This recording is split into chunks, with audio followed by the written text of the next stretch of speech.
of the Trinity of Death podcast. How are you today? I am Ian. Welcome to the November edition. Welcome, everyone, to a live edition, not really live, and to my right. Yo, guys, Ironmonger here. We're gonna talk about some shit. Let's do it.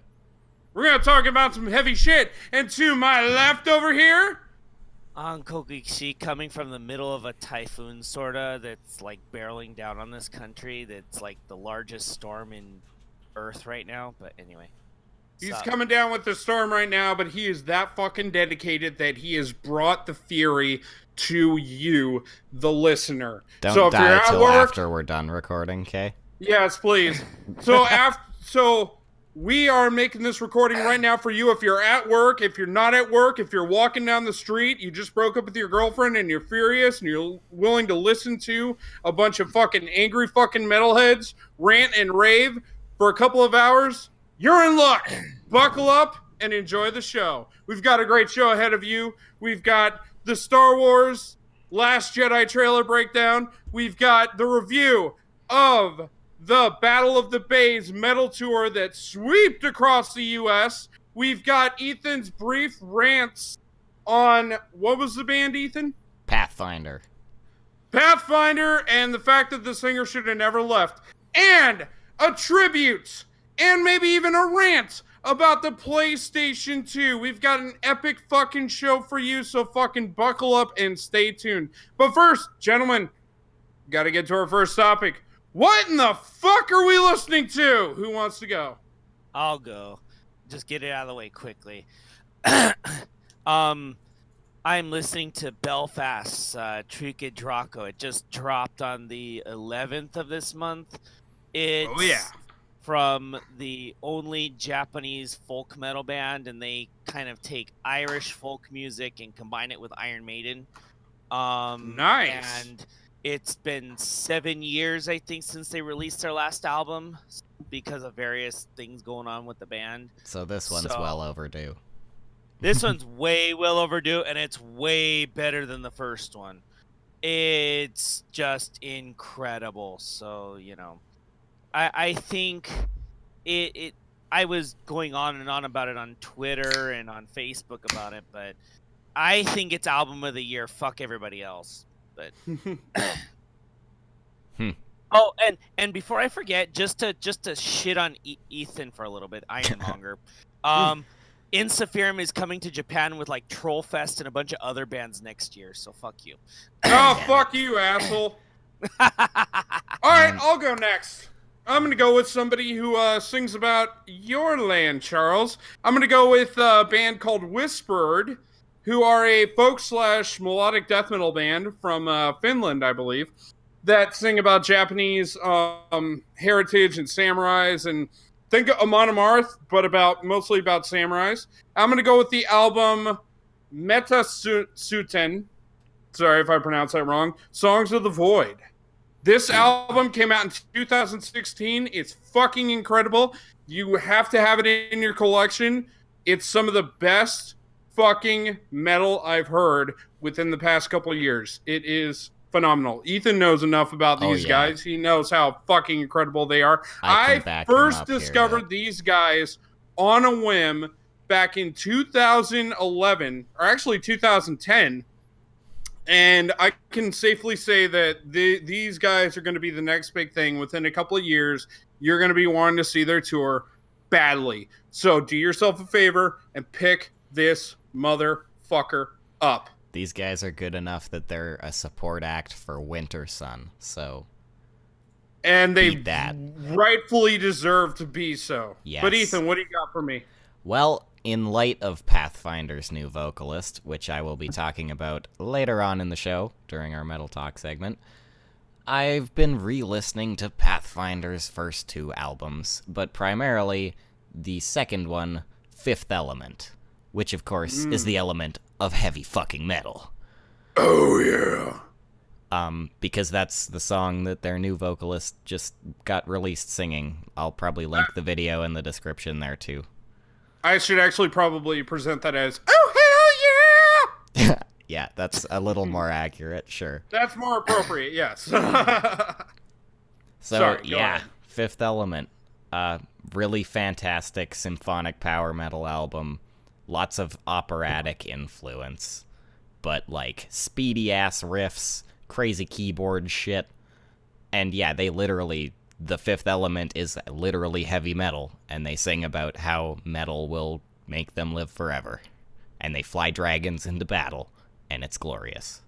Sounds In like the words of Dusty Rhodes, the immortal words of Dusty Rhodes, if you don't dig this mess, you're in the wrong address, daddy. Yeah. In other words, you should own the album. But Definitely. anyways, you should own Belfast first. You should own all of these albums. All 3 of them.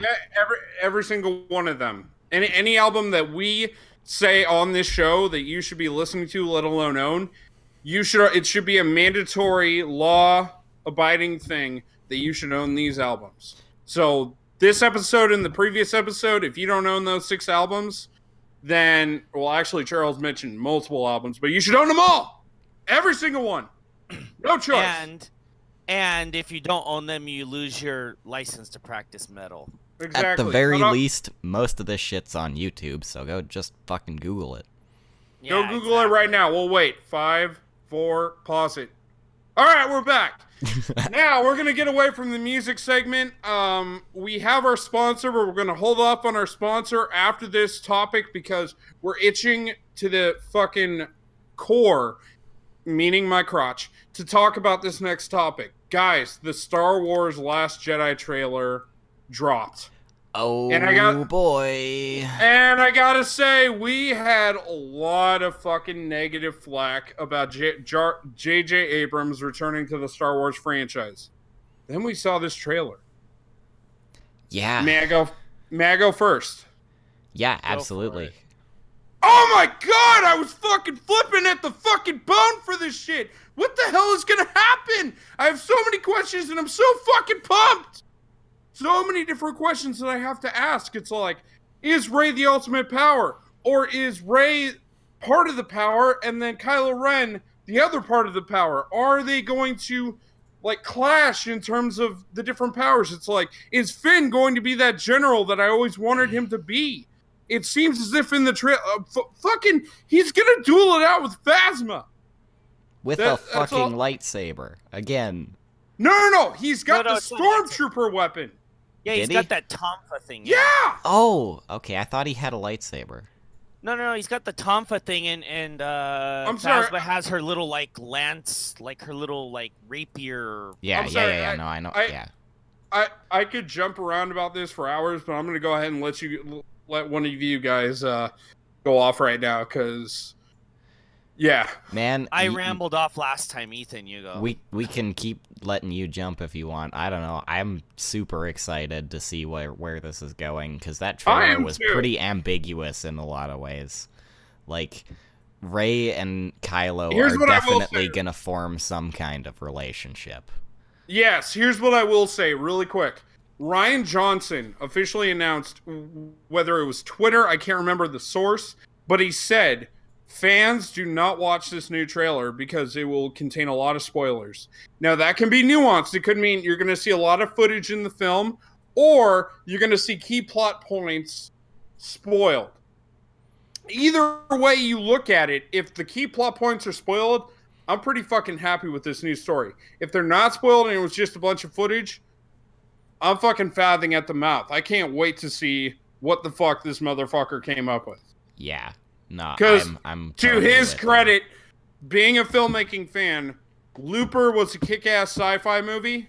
Fuck you haters.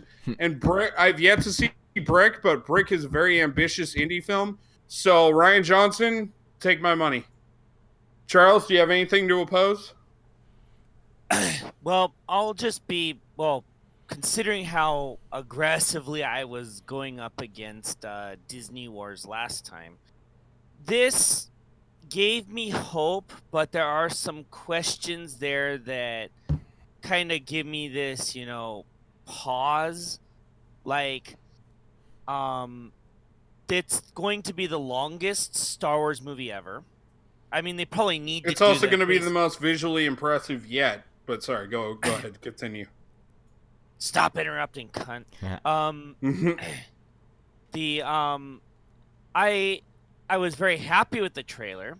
It gave me some information that I was happy to get, but at the same time, I'm still curious as to what this like raw power thing is. Another problem is that it seems like what they're doing is taking inspiration from Dragon Ball Z. Like, oh, this person's powerful, this person's powerful, I'm more powerful, it's over 9,000, blah, blah, blah, This blah, is blah. literally the first time I've heard this, and I'm very curious, actually. Well, I just feel like the way that they worded a lot of things just seems like it came out of the Dragon Ball Z English translations, which suck to begin with, but that's beside the point.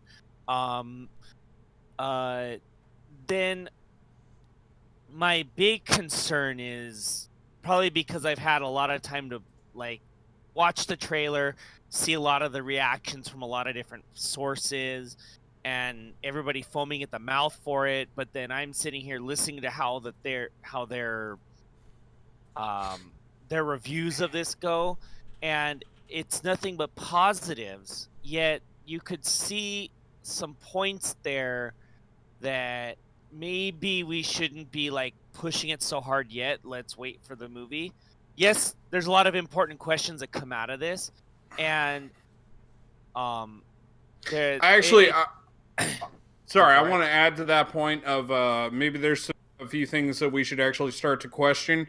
And the trailer right off the bat opens. I even got the thought process in my head that like, oh, this is going to be a repeat of Empire. The trailer fucking opens not only with a shot of Kylo Ren walking down a corridor to grab his lightsaber, supposedly the magic of editing, but also a shot of the AT-ATs. Oh, those like gorilla going walker across, things. yes, going across Crate, which, oh, it's not a snow planet. Well, okay, but it's very reminiscent of Empire Strikes Back, including a couple of other shots throughout the trailer of Empire Strikes Back. Also, another point that I want to stretch out is that, I mean, we are doing a trailer breakdown, but we're going to be unconventional with beginning to end of the trailer. We're going to go from this point to this point, back to this point to this point. Fucking deal with it. Also, you should have watched the trailer because we're going to go into nothing but spoilers. Yeah. But, I should have warned that ahead of time. But, anyways, the last moment where Rey says, I'm just looking for someone to show me my place, and I forget the exact line, and then Kylo Ren reaches his hand out and said, like basically saying, come with me, I'll show you. That could be an editing trick for all we know, which A lot of people think it is, though. I mean, everybody thinks it's an editing trick, and I'm actually curious that if it's not Rey that he's holding his hand out to, but either Leia or Luke. See, I kind of wonder, maybe during a big mess of things, Kylo holds out his hand to Luke during a battle. And that could very well be possible. Because there's been a lot of like conjecture and rumor about Rey turning to the dark side, and we've got basic proof that Snoke and Rey meet in Last Jedi, because that scene when she's floating in the air in a lot of pain or whatever it is, that in the background is Snoke. There's no doubt in my mind, because it's the same gold cloak that was seen in the scene right before that. Mm-hmm. So my question is, it's not Rey. It's gotta be, well, it could still be Rey. I mean, it still could be Rey, but the scenes don't match up. The lighting doesn't match up. And the clothing doesn't match up. So yeah, go for it. What? Can I just throw something out there? Yeah. That opening monologue that Snoke gives at the beginning of the trailer. Yeah. A lot of people think it's Kylo Ren that he's talking about. He could actually be talking about Rey. That's the biggest speculation that a lot of people have had. Has anyone else felt that? I agree. Yeah. I think that it's definitely, what is it? It's definitely in the realm of possibility, because maybe he thinks that Kylo failed him. Even after killing Han Solo, according to the novelization of Force Awakens, like Kylo felt weaker after he killed his father, not stronger. So maybe Snoke was just using Kylo to get what he wanted because he knew of Rey beforehand. Maybe it was Snoke that dumped Rey on Jakku. Could be. I mean, remember that going back to the prequels, I know a lot of people hate on prequels. I love them. But I have a the whole love-hate thing about relationship with them. Anyways, go ahead. I'm sorry. But the whole story of Darth Plagueis and how he created life through the Force, and supposedly that's Anakin, right? What if Snoke did that and created Rey? See, people haven't thought about that. That is a good speculation. I mean, it could have either been Luke that created her out of the Force, or it could have been Snoke that created her out of the Force. There's no images of her family. She doesn't know who they are. It's entirely in the realm of possibility that's something. I mean, people want to like connect her to like Palpatine, or they want to connect her to Luke, or they want to connect her to like being like Kylo's sister, kind of like a Jason Jaina Solo kind of thing, where they separated them at birth or whatever. But the thing is that Kylo would have been a lot older than Rey, because Kylo's like almost 30 and she's what, like supposedly like 19 or something in Force Awakens. I think she's like 23, 24. Yeah, but Kylo's at least like 5 years older than that. So yeah, no, fair enough. Like 28, 29, maybe 30. Ethan, I want to hear some of your immediate thoughts after seeing the trailer, aside from I enjoyed it. Like, what are some of the speculations that are going through your noggin? Well, because of all of this speculation of editing tricks, I'm kind of still holding off on whether Rey or Kylo are gonna flip. But I do think, because going back to the prequels, because I'm kind of with Charles here on the prequel of the whole balance to the Force thing. There has to be at least one Sith and one Jedi in the galaxy at all times for there to be balance, and you can't have more or less on either side. Yeah. So if Rey and Kylo end up somehow creating like a bond or friendship between the two sides, like if they team up basically, but he's still the Sith and she's still the Jedi, they could bring balance. Yeah. And that's my speculation. True balance, where the Sith and the Jedi orders work together. Exactly, and they create their own order where both the Sith and the Jedi can actually work together and create that gray universe. Here's a little some fun that I want to point out. And this did come from a meme, but I will say that somebody took all the Star Wars posters over the years, from a New Hope all the way till now, and they have Darth Vader within the original trilogy overlooking the top of the background, and then they have in the prequels the bad guys overlooking the top of the background, including Revenge of the Sith. Darth Vader's like helmet mask is overlooking the background. And even in The Force Awakens, Kylo Ren is overlooking the background. Look at the Last Jedi poster. Yeah, The Last Jedi. Luke is overlooking the background. And as I was watching the trailer, I noticed a quick segment where Rey falls in the water in this like little cavern and jumps out and climbs out of the water, and there's Luke right there. And Luke has a very, like, if I could describe it, just very diminished, if that's the term to use, like very cold, distant look on his face. So I almost wondered to myself if Luke decided to kind of explore or go a negative route with trying to find his place in the galaxy. Like maybe after he tried to train Kylo Ren, he just gave up and he left and decided to go on that planet. And I don't know, it's speculation, but I think Luke, in some way, shape, or form, is a bad guy in a way where he's not fully a part of the dark side, but he's feeling the same pull as that Kylo Ren is feeling, to No. where. Now, I wouldn't be surprised if he went gray in his time in self-isolation, like if he explored the dark side a bit.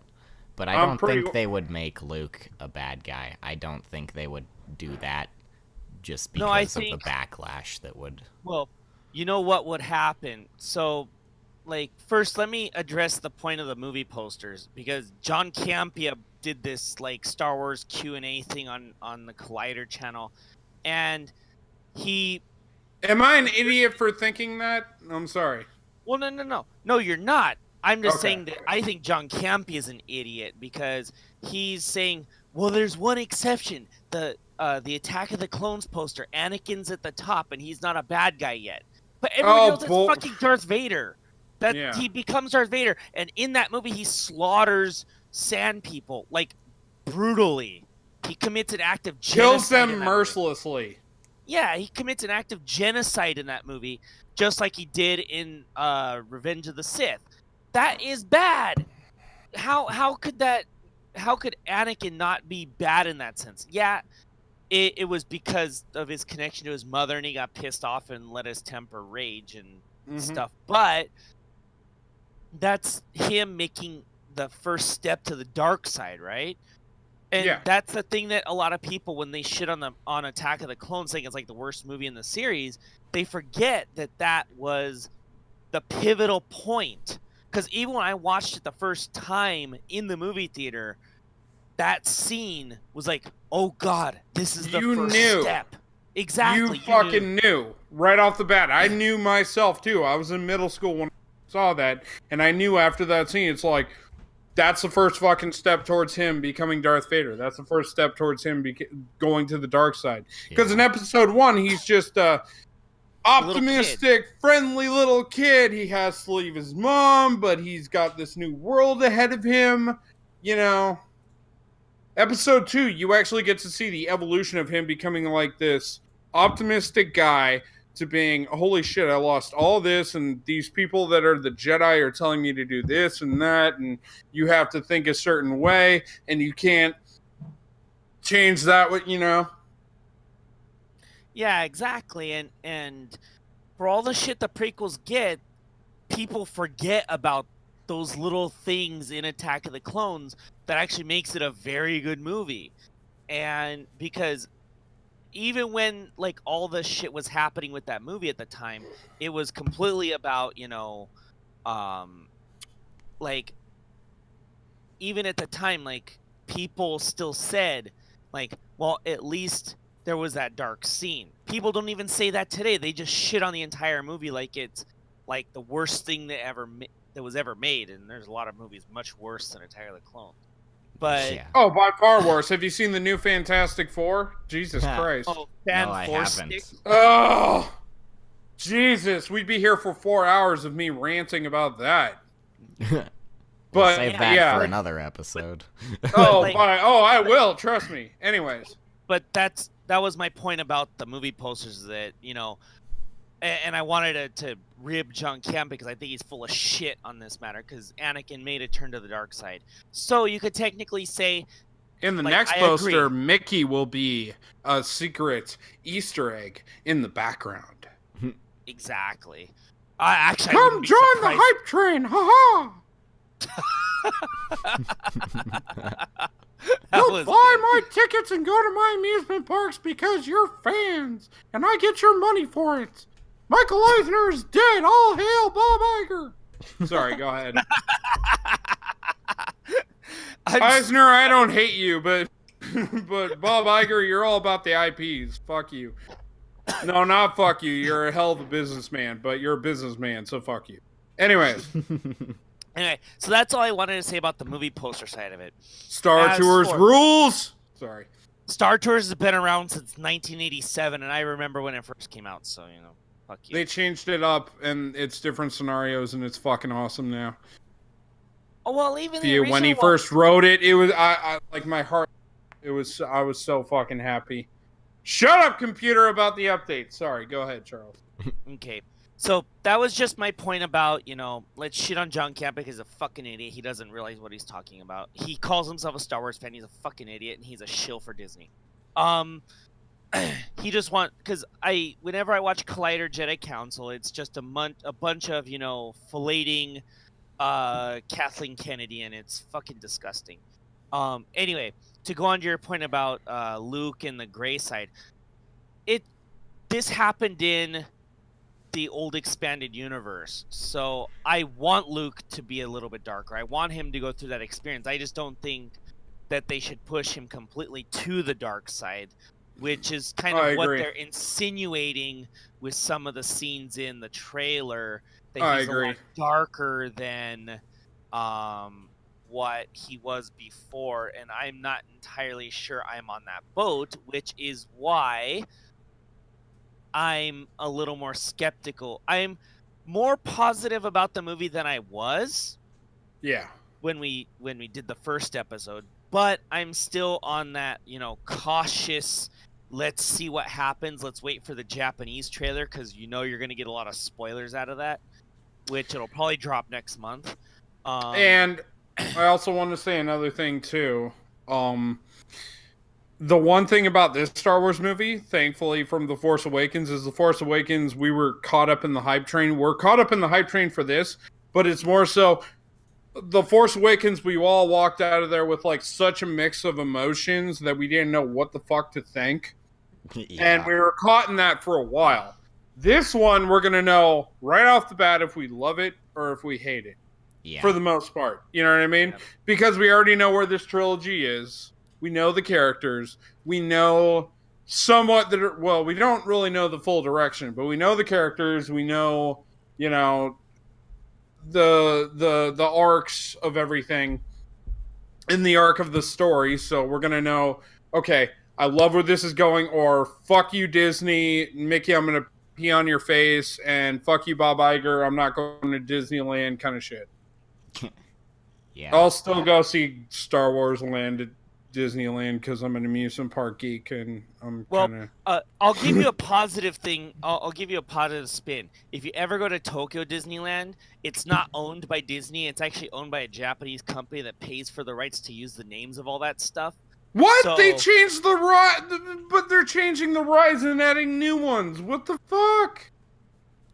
That's because they like with Disney Sea, it's a very original thing over here compared to the other Disneylands in the world. It's considered the best Disney park in the world. What, Disney Sea? Tokyo Disney Sea? Yeah. Well, I've never been there. You gotta go. What the fuck? I would go there in a heartbeat. It's not easy for me to go all the way to fucking Tokyo, dude. It's expensive. Yeah, no, that's true. That's fair. And if I had a car and shit, then maybe that would be one thing, but I don't need a car because I live really close to a station. I work close to home, so it's not like I really need a car. Maybe a bicycle. If I ever come to visit, we're going to Tokyo Disney Sea. Because that's fine with me because I'm not giving money to Disney. I'd be giving money to a Japanese company, so I'm down with that. Yeah, no, exactly.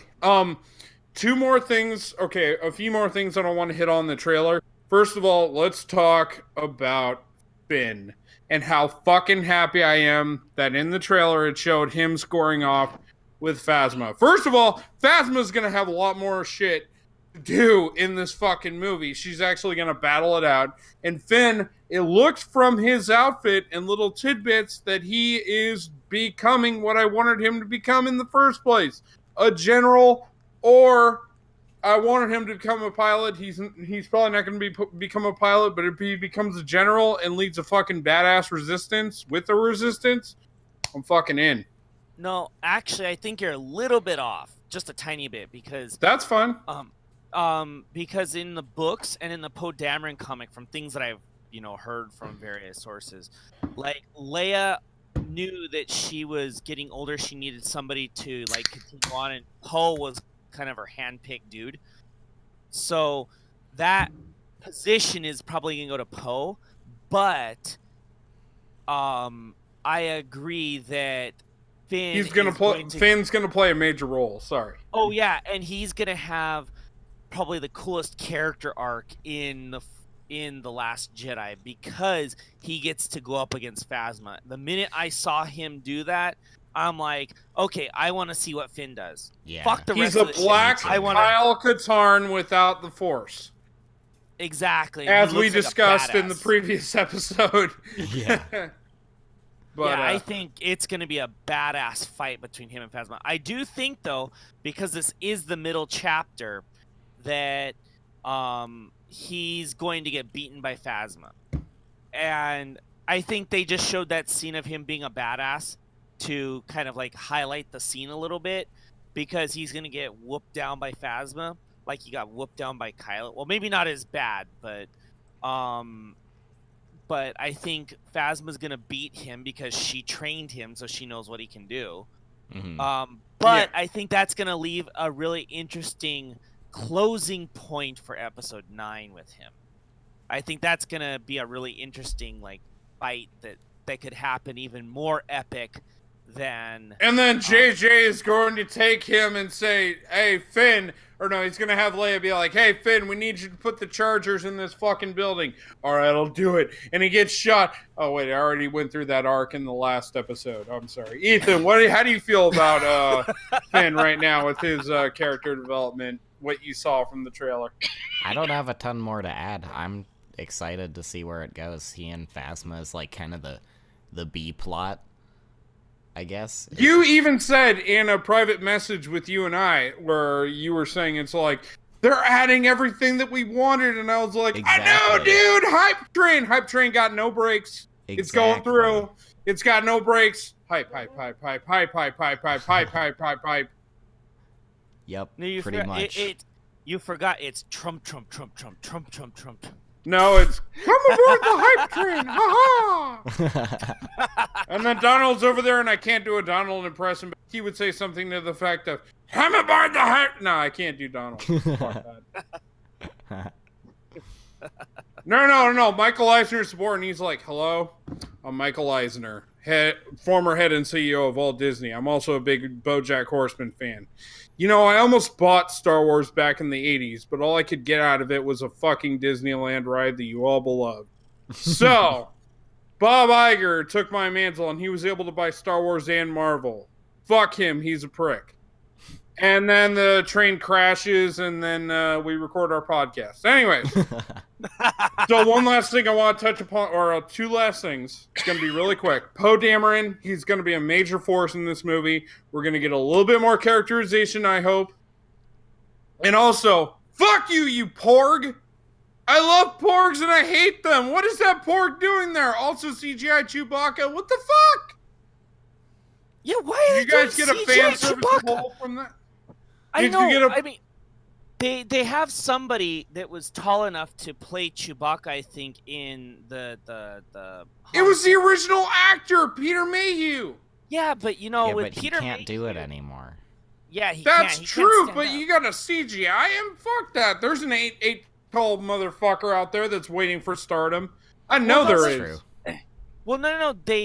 I think they They did couldn't get Giant some... Gonzalez because that Shut the motherfucker's fuck in a up for a wheelchair. second. Sorry. Shut the fuck up for a second. I think they got somebody to play Chewbacca for the Han Solo movie. Now, why didn't...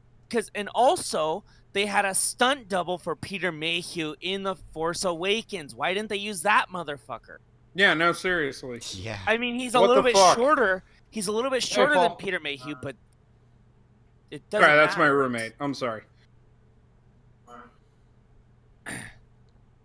But it's just, you know, I completely agree. CJ Chewbacca needs to die. We need a live actor for Chewbacca. Yeah. Hello, I'm Michael Eisner, and I'm here to tell you that Chewbacca is dead. If you're 8 foot tall, you should kill yourself. I can't do a Michael Eisner impression to save my life. Look him up on YouTube. He's not even the CEO anymore. Bob Iger is, but Bob Iger sounds like, "Hey, I'm Bob Iger, and President Obama was great, and yeah, Cars Land at Disneyland. It's awesome. You should give me money." But yeah, Disney XD. No. any closing thoughts about the episode 8 trailer? Hype train choo choo. Yep. Charles? Cautiously optimistic. And I'm just gonna say, IMAX tickets, motherfucker! And we are there. So, we have ended, hopefully, episode 8 actually delivers on our promises. It may not, it may will. I'm hoping that it will. Anyways, it's time for our Metal Talk segment. Gentlemen, are you ready to hear about the Battle of the Base tour? Sure. Go for it. Fucking A. So, for those of you guys that don't know, the Battle of the Base tour is Obituary, representing Florida, touring with Exodus, representing the Bay Area. Who knows about the Bay Area? Tell me what the Bay Area is. It is San Francisco. Goddamn. San Francisco, I'm from Oakland. Canada. I don't know this shit. Well, I know, but I just would rather let you do it. Really? Okay. Well, San Jose is technically not a part of the Bay Area, but they consider themselves part of the Bay Area. I know we're gonna get hateful comments being like, "Fuck you, we're Bay Area, you bitch." I was like, yeah, your hockey team is not a part of the Bay Area, and you're not a part of the Bay Area, but I love you, San Jose. I used to hate you, but you grew on me. Anyways. So the Battle of the Base tour was happening in Sacramento. We originally thought Exodus was not going to be a part of that tour, but my coworker even gave me shit on this. He was all like, Exodus ain't going to be there. I'm like, why? Because they got better shit to do. I'm like, well, fuck them. And then soon enough, they announced that they were going to be playing a show in Sacramento. They did not play, as far as I know, in San Francisco, which is fucking astounding because they are Bay Area legends. Yeah. That is pretty incredible. So, why the fuck would they not play San Francisco? Like, the whole thrash metal thing was because of San Francisco to be an antithesis to the LA scene. No shit, right? But I have a story that goes inside with that, a quick one. But I'm going to go back to the Battle of the Base tour. So, the day that it happened, I got off work. It was a grueling long day. I got in my car, and I'm starting to drive on the freeway. And there's heavy traffic. As soon as I get to the last exit of the town that I work in, I'm like, holy fuck, I forgot my phone back at work. Flip a bitch, go right back to work, go right in, and my boss is like, hey, I got your phone in the safe. I'm like, you're a good fucking guy, which I normally never fucking say to any of my bosses. They can all rot in hell. I know they're not going to be listening to this. But I get my phone, get in my car, go into traffic again, don't get home until the next 2 hours. As soon as I get home, I start drinking. I start not quite binge drinking, but I'm like drinking in the shower, drinking when I'm getting my clothes ready, drinking while I'm listening to music, get my Uber, go to the show. My original plan was to go straight to the bar right next to the venue and start binge drinking. But it was already wrapped for time. The doors were going to open at 7:30. It was already 7 o'clock, so I'm like, fuck it, I'm going to get in line. I'm going to just wait and then go in there and I'll drink during the first band. Because I usually do that anyways. I get in line. There's already motherfuckers that have been there since like 3 o'clock in the afternoon, and they're drunk as shit off of whiskey and Coke. And they're trying to talk to me about sports teams and that kind of thing, and I'm kind of trolling them, and I'm like, hey, how do you feel about the Raiders going to Las Vegas? And they're like, fuck you, man. I'm Bay Area for life. Don't fucking trash talk my shit. I don't even fucking care, man. I'm fucking Bay Area. Bay Area, Bay Area. That was the whole theme for tonight, obviously. So we get into the venue. And Ace of Spades is actually kind of an enclosed venue. It's not quite like a bar. It's definitely like one of those medium-sized venues. I know both of you guys, Ethan, you don't go, you are unable to go to a lot of shows. But Charles, you've seen those venues where it's like, it can hold about like 500 people. But it's not quite like this big, elaborate ballroom or anything. You know what I mean? Oh, yeah. I've been to plenty of those places over here. Yeah. So that's Ace of Spades. Like, they've got an amazing floor space. The venue is a godsend to Sacramento, but it used to be independently owned, and now it's owned by, like, Live Nation. Oh, And God. since Live Nation bought it, the upper balcony where there's a private bar used to be where you could go to the slightly upstairs area and get a nice comfy seat on the couch, or you could just stand on the balcony, be right next to the band, and listen to them. Now that Live Nation owns it, they separated a portion of that upper balcony with a private couch to like, these are the VIPs. And you could stand right next to the VIPs. And a little fun fact was one of the VIPs was he was one of the original guys who was getting drunk off of rum and coke in line. He was sitting on the couch, and there was a security guard separating them from the live bands, and he was sitting there like puffing away on his D-cig and making it way too fucking obvious. And the guy stands there and is like, dude, you gotta put it away, you gotta put it away. He takes another puff and he's like, what? And the guy's like, nah, dude, you need to put it away. You need to stop what you're doing. And he's like, how do you stop anything, man? Fucking, I'll listen to violence, bitch. And he got escorted out within 10 minutes. And it was one of the best kicking out of a show I've ever seen. But, so the first band comes up, and they are actually from Germany. And so, let me ask you guys something. What is the worst possible metal band to come out of Germany that you could think of in terms of a genre? Oh. Worst German band? I don't know of any terrible German band. Yeah. You goddamn right you Rammstein don't. is- You know why? Because there are no bad ones. Exactly. And this band was a thrash band. They were called Dust Bolt. Name Are was they a Dust new Bolt. band? And the interesting thing about this tour was, for some reason, a lot of the so far, whether it be metal or punk, they have their underlining bands either tour on the East Coast or on the West Coast. In this tour case, it's like I saw Rancid and the Dropkick Murphys, and they toured with 7 Seconds, which I was very happy with. But I wouldn't have minded seeing the Bouncing Souls. I'm a punk fan. Fuck you. But the Bouncing Souls toured on the East Coast. The 7 Seconds toured on the West Coast. In this tour, Dust Bolt toured the West Coast. Power Trip, which is an unknown thrash band, toured the East Coast. And the unfortunate thing was I wanted to see Power Trip. I got Dust Bolt. Are you ready to hear what I have to say about Dust Bolt? Probably what I said about everything that happened at Vulcan, that they were like epic and probably the greatest thrash band ever or some shit. You goddamn right, these fucking kids fucking shredded, man. I was blown away. There's actually a live video on my Facebook, but you viewers listening right now, you're not going to ever see it, so fuck you.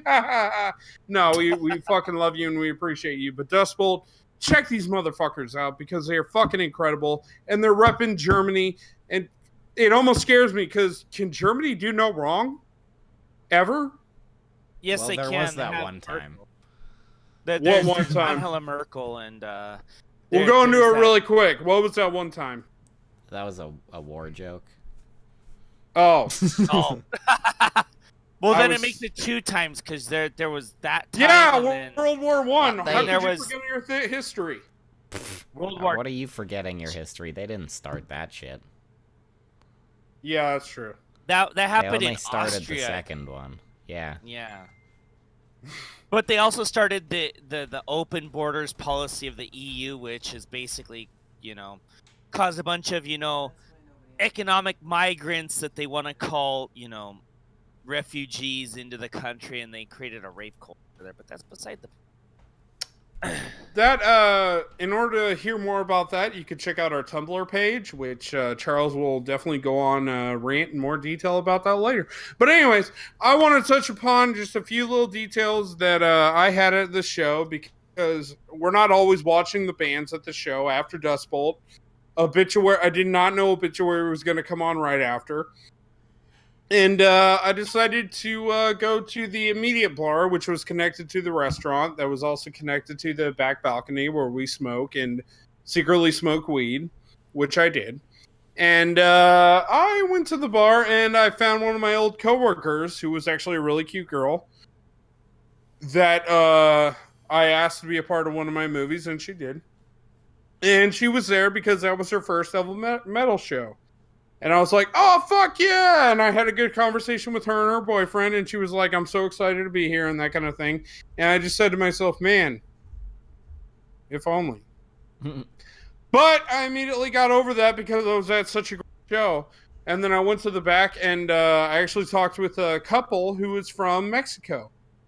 And I was feeling quite tipsy at this point because I was slamming beers during Dust Bolt's set, because how could you not? It's German thrash. And they were telling me about how they hated both America's government and Mexico's government. Now, we're not going to go into a huge detail about that because that could be for another episode, which I will bring that back up for that episode. But for now, they ended up leaving. I had 2 more cigarettes, pounded my beer, and I came back in, and Obituary was there. And as soon as I walked back in, and you could see the stage from a good eye away, there were motherfuckers there with hair close down to their asses, long and stringy. And they were like, you guys want to hear some metal? And they generally played a lot of the great stuff that they played. They did not play Infected, which, quick history lesson, the reason why I got into death metal was I was a punk rock kid in high school, and I ran due to my love for horror films, because somebody, back in the early days of YouTube, somebody took an Obituary song and spliced it up with one of my favorite horror movies. And I was like, oh, Obituary, these guys sound pretty fucking brutal. Let me download this one song off of LimeWire. Yeah, anybody remember LimeWire? LimeWire, I downloaded Obituary Infected. Hopefully it didn't cut out too bad. Obituary Infected. And I remember hearing the first guitar beat of that. First hearing the intro, it sounds like, dude, it sounds like I'm going to hell. And then the first guitar riff of that, it sounded like the sound of somebody getting, not sound corny, but it sounded like somebody getting their stomach ripped open and their intestines getting ripped out. If you were to create that into a sound, that's the sound that you'd create it in. And I fell in love ever since. But they ended up playing so many good kick-ass songs, but I was getting so drunk during the process because I just figured out of so many years of going to that venue that you could actually, from the stage bar, get booze from that bar. I thought it was only like if you're under the age of 21, you can get soda over here or water, but you could actually get booze. So I got my booze, and I'm trying to walk on the floor, and then I see this couple. You know, as you're at a show, you're trying to push through the crowd and that kind of thing to get your spot. And there's this couple, and the guy just looks at me with a stern look, and he nods his head like, no. And I'm like, I nod back. I'm like, sincerely, I'm like, no. And he just nods back like, no, son. I'm like, all right, fuck you. And I continue to push through. And, so I'm watching Obituary set and that kind of thing, and I'm just like, you know what? I got to push back out because I got to take a piss. So I push back out, and sure enough, I hear, and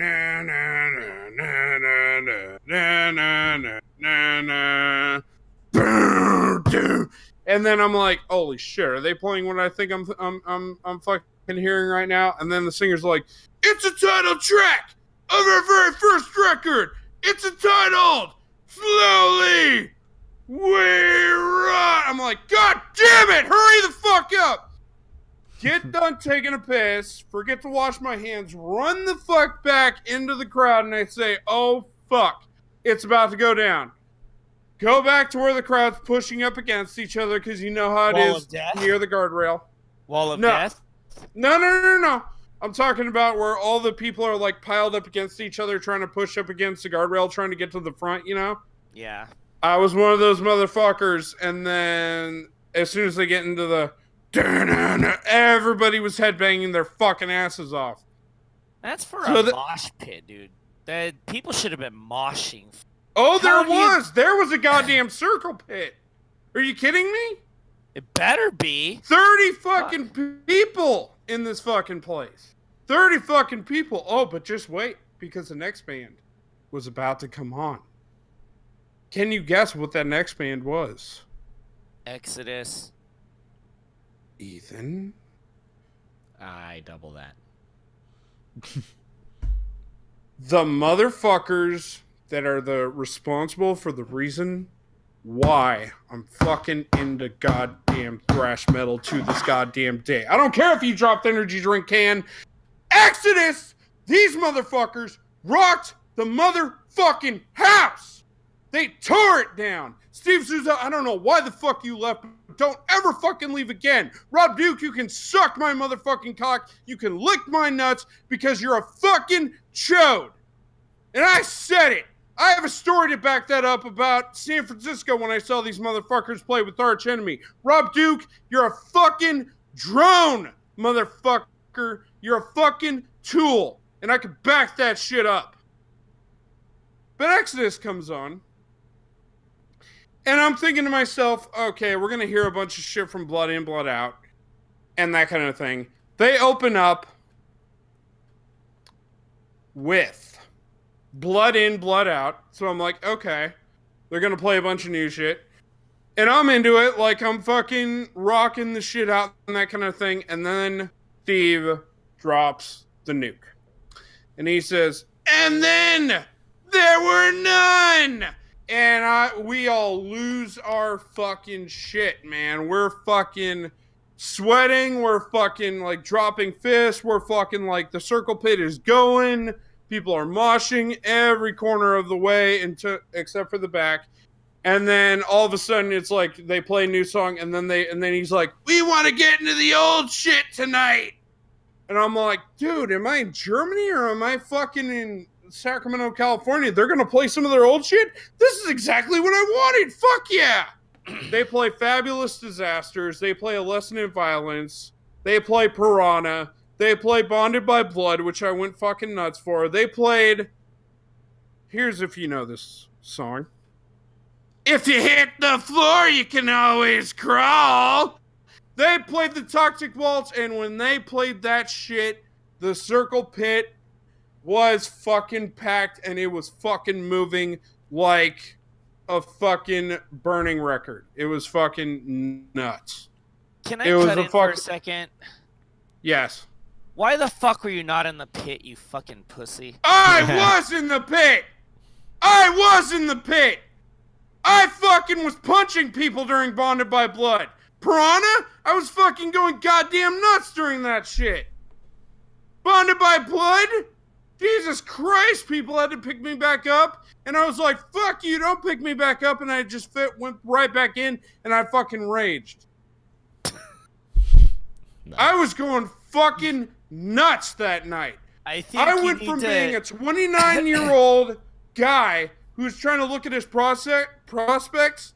As soon as they played and then there were none, all of a sudden I was a 21-year-old kid who was getting so drunk that he was puking and aiming his puke and smoking a blunt each night. I was young again. Thanks to that fucking band. You should have come to Loud Park last year when they did that Wall of Death during Bonded of Blood. That would have been nuts. Oh, and because Exodus was like the only real, well, them and Children of Bottom were the only two like extreme metal bands on the first day on Saturday last year. Like there weren't a whole lot of people there for Alexi, but like when Exodus was out there, like anybody who wanted to mosh was out there. They had to like shut the floor area down where so because too many people were in there. Go on YouTube, look up Exodus, Loud Park, Wall of Death, 2016. Look at how crazy it gets because there was no extreme metal bands that day they could really mosh to. It was like all like traditional stuff. You know what? Actually, now that I think about it, there was a song that they actually did the Wall of Death to, but I gotta say that I was drunk enough that I don't quite remember it. Oh, God. So, but I was definitely drunk enough to where I remember a good amount of the set list. And I remember a lot of the shit that Steve said. I miss, dude, he being back in the band was so prominent to those guys. Like, I'm sorry, like Paul Bailoff, I love you, motherfucker. I love you to death. It's like you are one of the all-time legends, but it's like Steve is Exodus, you know. And as far as my comments on Rob Dukes are concerned, they're justified because let me take you back to 2011 really quick. I went to go see Exodus and Arch Enemy live in San Francisco. San Francisco being Exodus's home. And Exodus comes on and they're all dressed in black as like a supergroup would. And then Rob comes out. And you've seen pictures of Rob Dukes. What does he generally look like? Ethan? What? I don't know. Take a wild guess. Either. You know Rob Dukes. Well, he looks like a metal singer. He looks like me with a completely shaved head and a much longer beard. Also Yeah. a Nazi. With a shit ton of tattoos. Rob Dukes comes out. He's wearing black pants. He is wearing a hockey jersey. What? And he has no beard whatsoever. He is clean shaven. And his attempt to grow hair out long, it looks like a thin piece of hair that's black growing above his dome. His receding hairline is showing so bad it would make Kane go, I'm okay. Rob Dukes comes out. He's headbanging. He looks like a fucking jackass. They go through the songs. The mosh pit is bored. Granted, it's a Monday night, but Arch Enemy was causing a lot more corruption. Commotion, I should say. Corruption would be alright too. Well, that's because Arch Enemy is like something special in that. Whatever. Anyways, Anyway. Exodus is legendary, especially in the Bay Area. Rob Dukes and the rest of the members don't think for 1 second to mention that they're hometown boys. As a matter of fact, Rob Dukes is standing there the entire time and saying, Bay Area, you fucking suck. You're not moshing to us. You don't have the energy. We went to many other cities. He doesn't think for 1 goddamn second to acknowledge that Exodus is home to them, to help them make them into what they were today. No, they pretend as if they never actually went to the Bay Area until that night. The crowd is flaccid. Rob Dukes is playing all of his shit off of Shovelhead Kill Machine and fucking, what was the other 2 albums? I don't remember. Anyways, he finally gets to the Wall of Death. His attitude is just like, fuck this, I want to go back into the van and just like chill out. So we get to the Wall of Death, and I forget the song what it was, but he separates them and he's like, hold, hold, hold, go. And it was just like, I've seen clips of emo shows that were more aggressive than this. They literally just ran into each other and they're like, yeah, that was fun. Ha, ha, ha. You know? Wow. So, yeah. So, Rob Dukes, from that memory alone, Steve Souza just made up for that memory tenfold. And, yeah. Awesome. That's my review. Battle of the Bays, incredible fucking show. Should have been there. You would have had an immense time. Check out Dust Bolt, because those kids are going to be going somewhere. And that's all I got to say for that. I would give the show, in general, a 8.75. Just falls short of a 9 because Obituary did not play as much of the old school shit as they could. Granted, I was drunk, so yeah. Sounds like a good time. It was an incredible time. Awesome. The fact that Exodus played so much old school shit in a town that was not predominantly known for metal as much as, say, the Bay Area or anywhere in Germany or like New York or Los Angeles. Or even the entire Japanese metal scene being nothing but extreme metal. And It's pretty incredible. Mm-hmm. I So. mean, just to add a little something about like how well a band like Exodus goes over here. This year at Loud Park, basically every band was a fucking extreme metal band.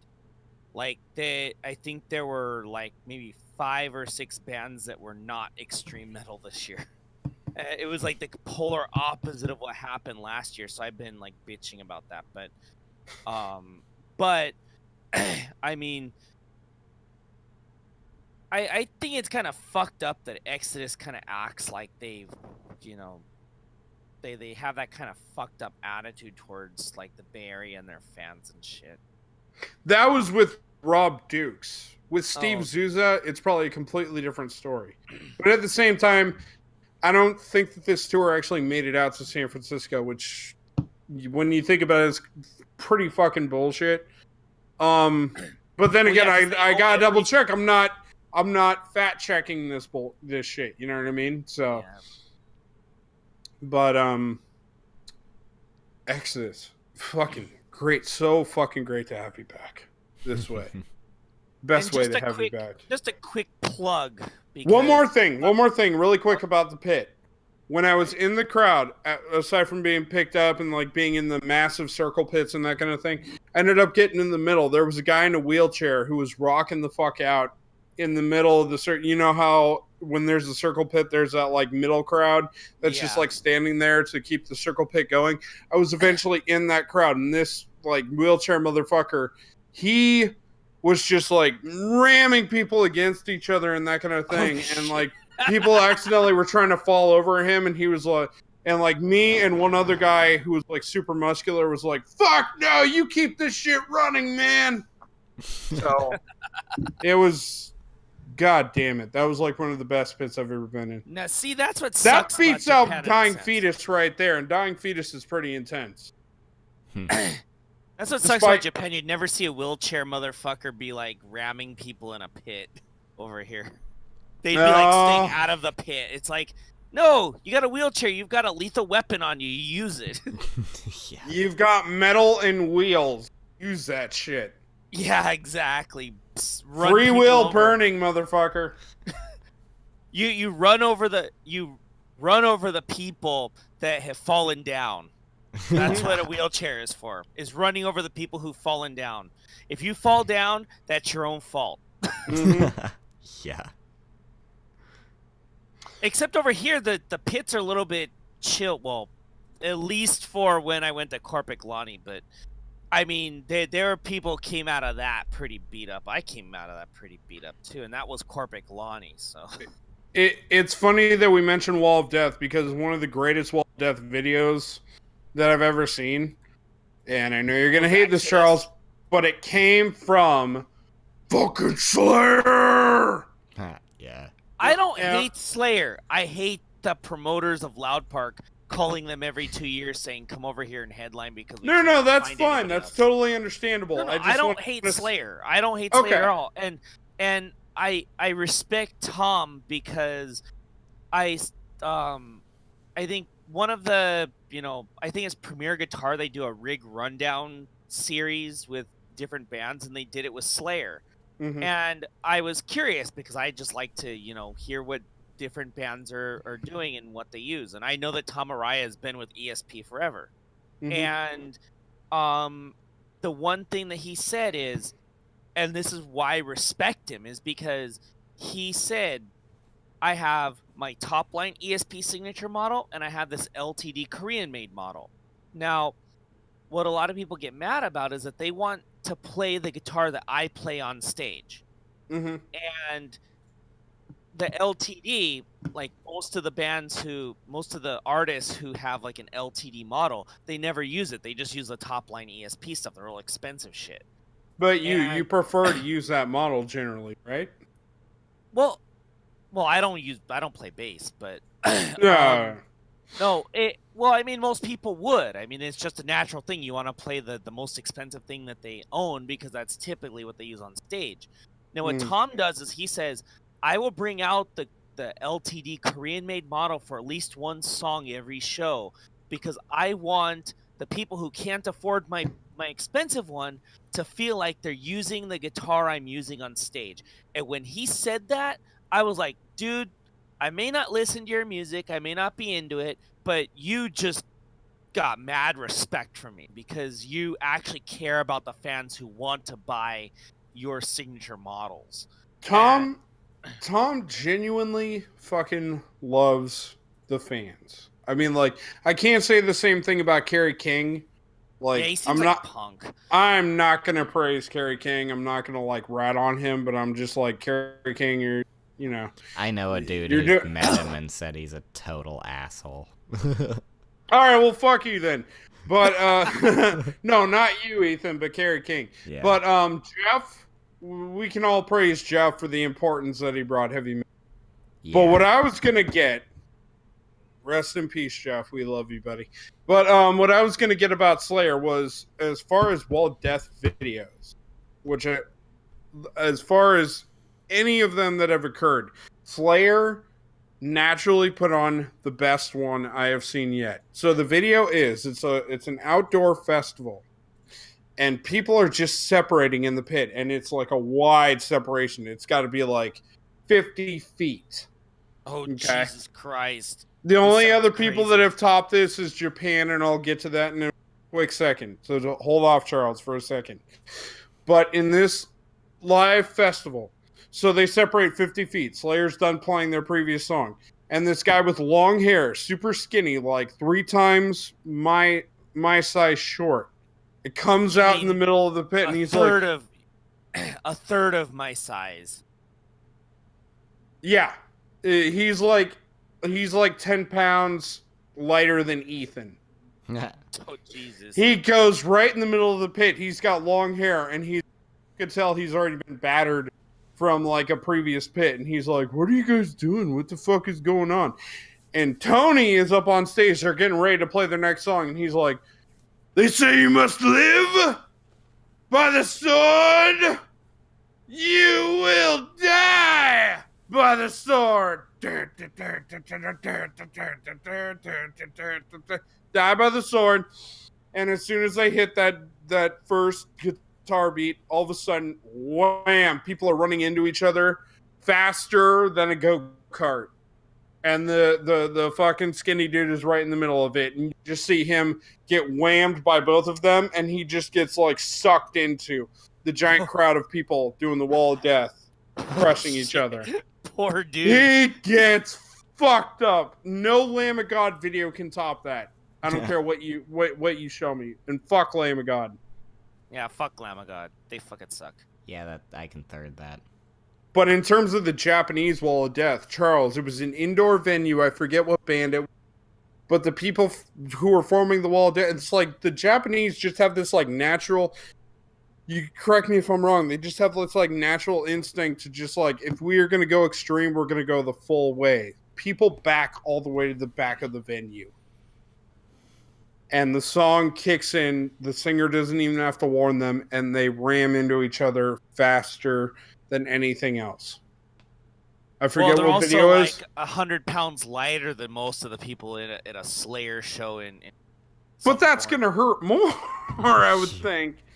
I'm a heavier guy. It's like you ram into me. It's like, yeah, it's going to hurt, but I'm drunk and not. Well, maybe.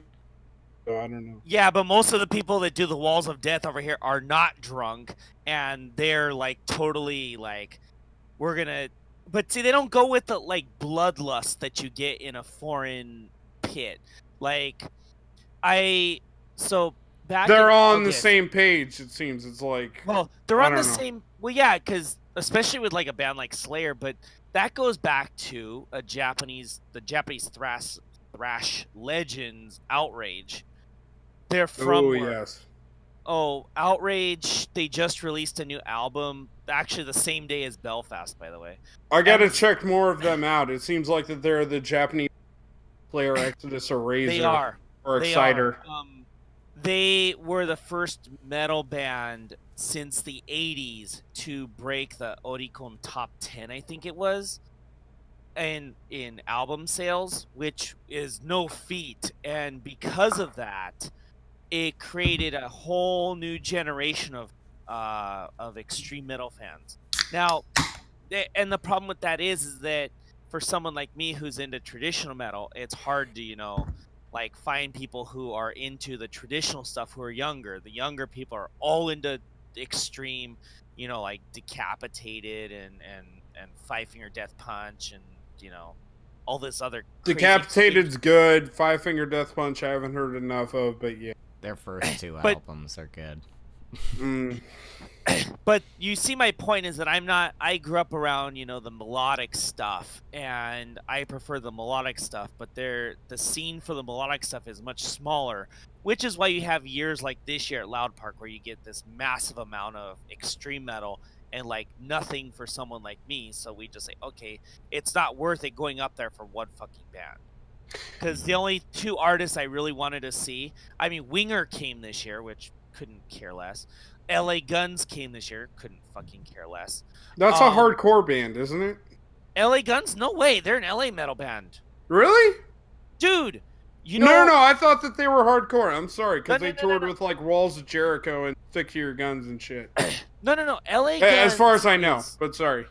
No, LA Guns was what happened when the original members of Guns N' Roses separated before Slash joined the band. Because the reason why it was Guns N' Roses was Tracy Guns and Axl Rose. And then because Tracy Guns and Axl Rose had a falling out, Tracy left the band, Slash came in, and Tracy made LA Guns. Mm-hmm. And Axl kept on with his, Guns N' Roses thing. And we all know where that went. Into commercial hell, but besides the point. But it's like I couldn't give two shits about either of those bands because I never liked Winger. I fucking hated Winger. My mother used to listen to LA Guns and Winger all the time, and as much as I like Reb Beach as a guitar player, fuck the really songs quick? that Winger wrote. Do you think that that's subconsciously because Beavis and Butthead? I forget the kid's name, but he had blonde hair and he was trying to be cool. No. Because he wore a Winger shirt, but they wore AC/DC and Metallica. No. I don't like AC/DC that much either, but but No, it had nothing to do with it because I was listening to Winger in the 80s before Beavis and Butthead even came out. So okay. Yeah, I never liked Winger. They were another commercial hack job that just had a little more talent than the rest of the shit that was coming out at that time. Because Reb Beach is an amazing fucking guitar player. And he played for Dawkins for an album or two, and then he left because, Don's a putz, but... And Dawkins doesn't sound nearly as good as it used to be. Well, you gotta give But that's Don, another story for another time. Give Don some credit. He had fucking vocal surgery and he had throat cancer. Come on. Oh, whatever. Anyway. You want to talk about a band that went from great to being total shit? Talk about Voivod from Canada. They used to be fucking like one of the most heaviest thrash bands you could ever find, and then they were just like, oh my god, guys, do you hear that fucking latest Poison track? That's what we need to do to make money. And then it's you went from being like, holy shit, what band is this? To like, holy shit, what the fuck am I listening to? This is giving me ear cancer. Poor Canada. At least Razor and Exciter kept it consistent. And yeah, but Razor, Anvil, goddamn Anvil kept it up. Anvil, fuck yeah. Aren't they releasing a new album soon or something? I got their EP for like $2 at one of my Dimple records that was going out of business, but they were trying to fire sale everything off, and I was like, hey, I'm gonna go over there and get a bunch of like retro video games and good albums, and like everything was picked through. Everything. I think I found no, I didn't come across with anything else except for like Hyperkin PS2 controller, like the Anvil EP, recent one, and Beautiful Joe on DVD. And then speaking of our PS2 topic, that's coming up. But little teaser for you guys. You don't know yet. Now stay and listen to the whole show. But record store, $58 worth of $200 stuff. But a bunch of it was just like not whatever. Anyways, yeah. But Ethan, tell us really quick about the mosh pits over at the, because you hardly ever get to go to concerts. Tell us about the mosh pit over at the Sabaton concert, and then go ahead and segue into shit. Charles muted himself. I'm sorry, buddy, but go ahead and segue into the little mini rant that you want to do about the Numbskull headlining Pathfinder now. Yeah. Well, as far as the mosh pit at the Sabaton show, there wasn't one, because the bar was, like, just too small of a venue, pretty much. Are you serious? There were people crowd surfing, and that was about it. Dude, that same tour came to the Regency Ballroom in San Francisco, which is pretty goddamn massive. Like, Amon Amarth came through there, a bunch of legendary metal bands came. Fucking Baby Metal came through there. No, I saw them live. Send you some footage. The bar we were in was actually, like, pretty small. And I was up on the balcony, so I wasn't even down in the pit anyway. But you could see the crowd that was down there. Oh, yeah. I was watching. There was a dude in a wheelchair that they were crowd surfing through the audience. It was pretty cool. Man. But yeah, Pathfinder. One of my favoriteest power metal bands for a while. Oh, Pathfinder. Yeah, not the role-playing game. The power metal band. I gotta say, the new singer has not given me a good introduction to them, so if you can make up for it, I gladly would suggest that you do so. Well, like I said to you before we were recording, both of their early albums, the ones with Simon on vocals, are available on YouTube in their entirety. So anyone could go and listen to that right now, and you'll understand immediately why I love this band, because they're fantastic. But, a couple years ago, Mr. Simon decided he didn't want to be a part of the band anymore. He's moved on to other projects. And so they held a competition. And there were actually a ton of really good entries for a new vocalist. And, man, they I don't know if they got the right one. Here's my assessment of the guy that I saw in the video. Apparently, okay, this is Ian using his filmmaking technique to visualize a scene at a bar where they were all drunk and they were just like, "We gotta find somebody, man." This guy comes up. It's like live band karaoke. He's drunk enough. He's feeling it, and he's doing both the death metal thing and then he's doing the power metal singing. And somehow he's able to wow the whole fucking crowd, because nobody that night, it's a bad night for metal. And he's able to wow everybody there. And Pathfinder's like, "Dude, come for an audition." He comes for an audition, and this is the same shtick. And they're hungover from the night before, and it's like, "Dude, we gotta still make a paycheck, so we'll hire you on." Well, so here's the thing. Am I even the least bit wrong about my assessment? You're I could be. probably entirely wrong, but... Well, then it's really sad. The video that you saw is the newly released music video for Fifth Element, their lead single off the last album. Title track as well, I guess. And... it's just a re-recording of it with his vocals instead of Simon's. But the video, like I said earlier too, they cut it down to like 6.5 minutes instead of 8.5 minutes. And the way that they cut this song immediately turned me off. And I didn't really notice that until after I played it against the full cut that backers got, anyone who backed Pathfinder's campaign for the music video that they, produced here. So, I don't know. I've listened back and forth between Simon and Primal's versions, and Simon just... It's the song is structured for his voice. It's a lot like, you know, the first Judas Priest album? If you listen to that a whole lot, it's really... Rockarola? Yeah.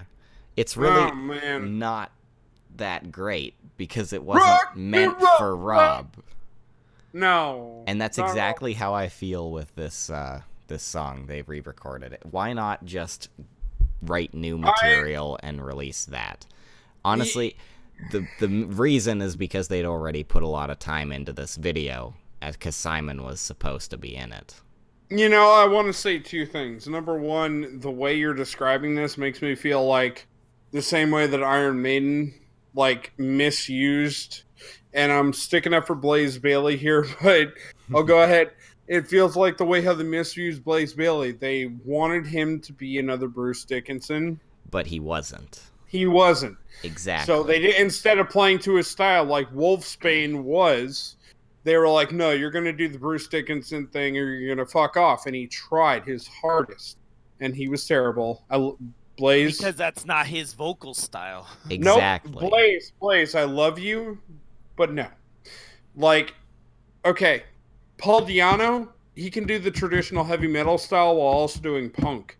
Blaze Bayley can do very much like a traditional British heavy metal raw style, and that's it. You know, he can't do the power metal style. He just can't. Yeah. He's tried. He can't do it. Now, my argument with Rob Dukes, with Exodus, going back to Exodus really quick, I promise I won't go off on too much of a tangent, but Rob Dukes, it's like, Exodus was trying to change it into, like, a fuse of, like, new metal / thrash metal to satisfy Rob Dukes' style. But in terms, they lost their thrash groove, like, we're one of the true founders of thrash metal, because Rob was in the band. And it seems as if with Pathfinder that it's more so with that Rob Dukes fucking, you know, setting for me. Yeah. But I could be wrong. No, you know what I mean? You're on the right track there. Basically, the way I see it is they're trying to fit his style.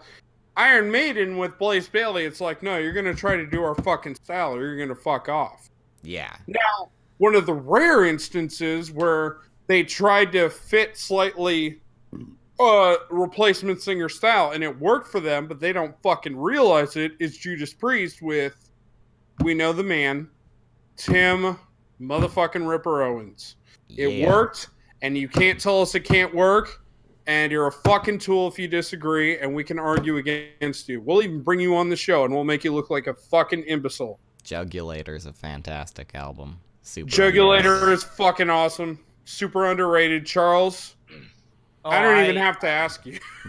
But, you know, to be honest, if Ripper had been accepted by the fan base more, even though he could hit the notes better than Rob, and he still does sing Painkiller better than Rob. I would disagree with that song. No. You need to listen to Ripper sing Painkiller. He can still sing it better than Rob. Dude, Rob right, has so many that's off a debate nights. for another time. Yeah. Anyway. But I sing the praises of Ripper every chance I get. How Yngwie could have, you know, fucked that up. Well, he's fucked everything up in the past 20 years anyway. So it shouldn't be much of a surprise that he fucked up his relationship with Ripper Owen. I just want to point out really quick about Ripper.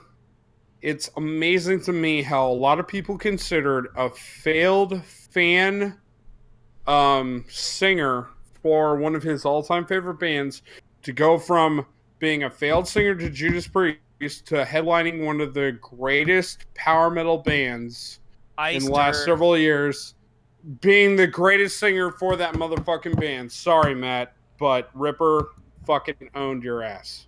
Glorious Burden rips. And Glorious Burden. God damn, I need a poster of that fucking album. I hate Trump. I hate fucking Republicans, but Glorious Burden, I blast that shit in my car. Dude, all it is it's an album about American historical battles. It's not that you fucking exactly. But I mean, it's not about, you know, there's no political motive to that. It's just that they wanted to talk about that's true. Different things. And if you listen to the Gettysburg Trilogy, like one of the most I like that it talks from both the Union and the the Confederacy's side through Exactly. those 3 parts. And the last It's so fucking beautiful in that regard. The last song of that is from Robert E. Lee's perspective of the battle. Yeah. And how he feels so bad that he fucked up. But I just want to point out that, like, Ripper is amazing and was used Ripper properly compared by to Blaze, it's like Ripper, and I'm not hating on Blaze, I'm sorry, but Ripper went on to front one of the greatest modern metal bands. I don't even know if you can consider them modern at this point, because it's like, but anyways, he fronted one of the best power metal bands ever after his stint in Judas Priest. Blaze went on to his own solo thing and that kind of thing. So, and Ripper is a part of Charred Walls of the Damned, so fucking give him goddamn credit at this point, people. Fucking A. Yeah. Always Ripper Owens. Rob Duke is starting his own, what the fuck is it? Generation Kill, which I haven't listened to yet. Have you guys heard of them? I heard about that, but I don't really... I haven't listened to them yet. I'm a big Exodus fan. I even like some songs off of Shovelhead Kill Machine. I'll bet he's listening to this right now. It's like, yeah, dipshit, you actually do like me. It's like, fuck you, motherfucker. Shave your head, grow your beard out again. You're not fucking Paul Bailoff. You never will be. You're not a metal legend in that regard, so just fucking do your own goddamn thing. That's enough of that. But yeah, Pathfinder. This new guy, all I gotta say about him, you turned me off of the band, sir, and Ethan is gonna have to bring me back up on track. And then even when he does, I'm probably gonna listen to the older singer, and I'm probably gonna cry, being like, "Why the fuck did you leave, dude? See, you never should have." I'm just gonna wait it out here, because they do have a new single coming out soon, hopefully, called Pathfinder is Striking Back, that will hopefully take advantage of the new singer's actual vocal style and I just like to range. And I'd just like to point out, if there's ever a Women's Month and we ever do a topic where we highlight female vocalists or band members in metal, that there are a handful of crappy metal singers out there that are female, that the bands are just like, hey, we're pop metal, we were inspired by fucking Harley Quinn from Suicide Squad. It's like, kill me now. Random topic to bring up, but it's like, you mentioned singles. Yeah, no, those types of bands are pumping out singles all the time, man. So, fuck. Flesh God Apocalypse started selling pasta eventually. I mean, pasta. What band sells pasta as merch? Pack it up. I'm going home. I'm sorry. I quit, guys. Well, I can't do this podcast anymore. I'm going to go listen to Dean Martin right now. And I fucking love Dean Martin. Anybody who shits on Dean Martin is going to fucking eat a dick in my part. Dean Martin's all good. Well, you gotta remember, this goes to the entire industry. It's hip to be square, Huey Lewis, bitch. Dude, shut the fuck up for a second, you drunk Alright, I'm shit. sorry. I'm trying to be, like, conciliatory here. Go ahead, like, go ahead. With Iron Maiden, because they've become, like, a brand name, just kind of like Judas Priest has become a brand name, even though Judas Priest hasn't been as stupid to, like, you know, make their own beer or anything. Mm-hmm. But Megadeth has gone to the wine shit. Because Dave Mustaine... Iron Maiden does make good beer, but sorry. Well, the thing is that bands nowadays can't make a living normally. You're like, you have to be a Slayer or a Nightwish to make any money anymore. Mm-hmm. I mean, Nightwish is doing an entire, like a 10-year anniversary tour shit thing only in North America next year. It's starting in January or February or something. But only that kind of band can go into America and like sell out a show by themselves nowadays. And unless you're that band who's like the big thing right now, you're fucked. Mm-hmm. I mean, you're literally raped in the ass with a metal does not have a retirement program or a 401k, so you pretty much have to like find tricks to make yourself succeed in like a non-metal crowd. Yeah. Well, here's the thing that That's Iron why Maiden In Flames was trying to become the new Shut Kill the fuck Switch up! anyway. I'm in the middle of talking, you motherfucker. Shut up.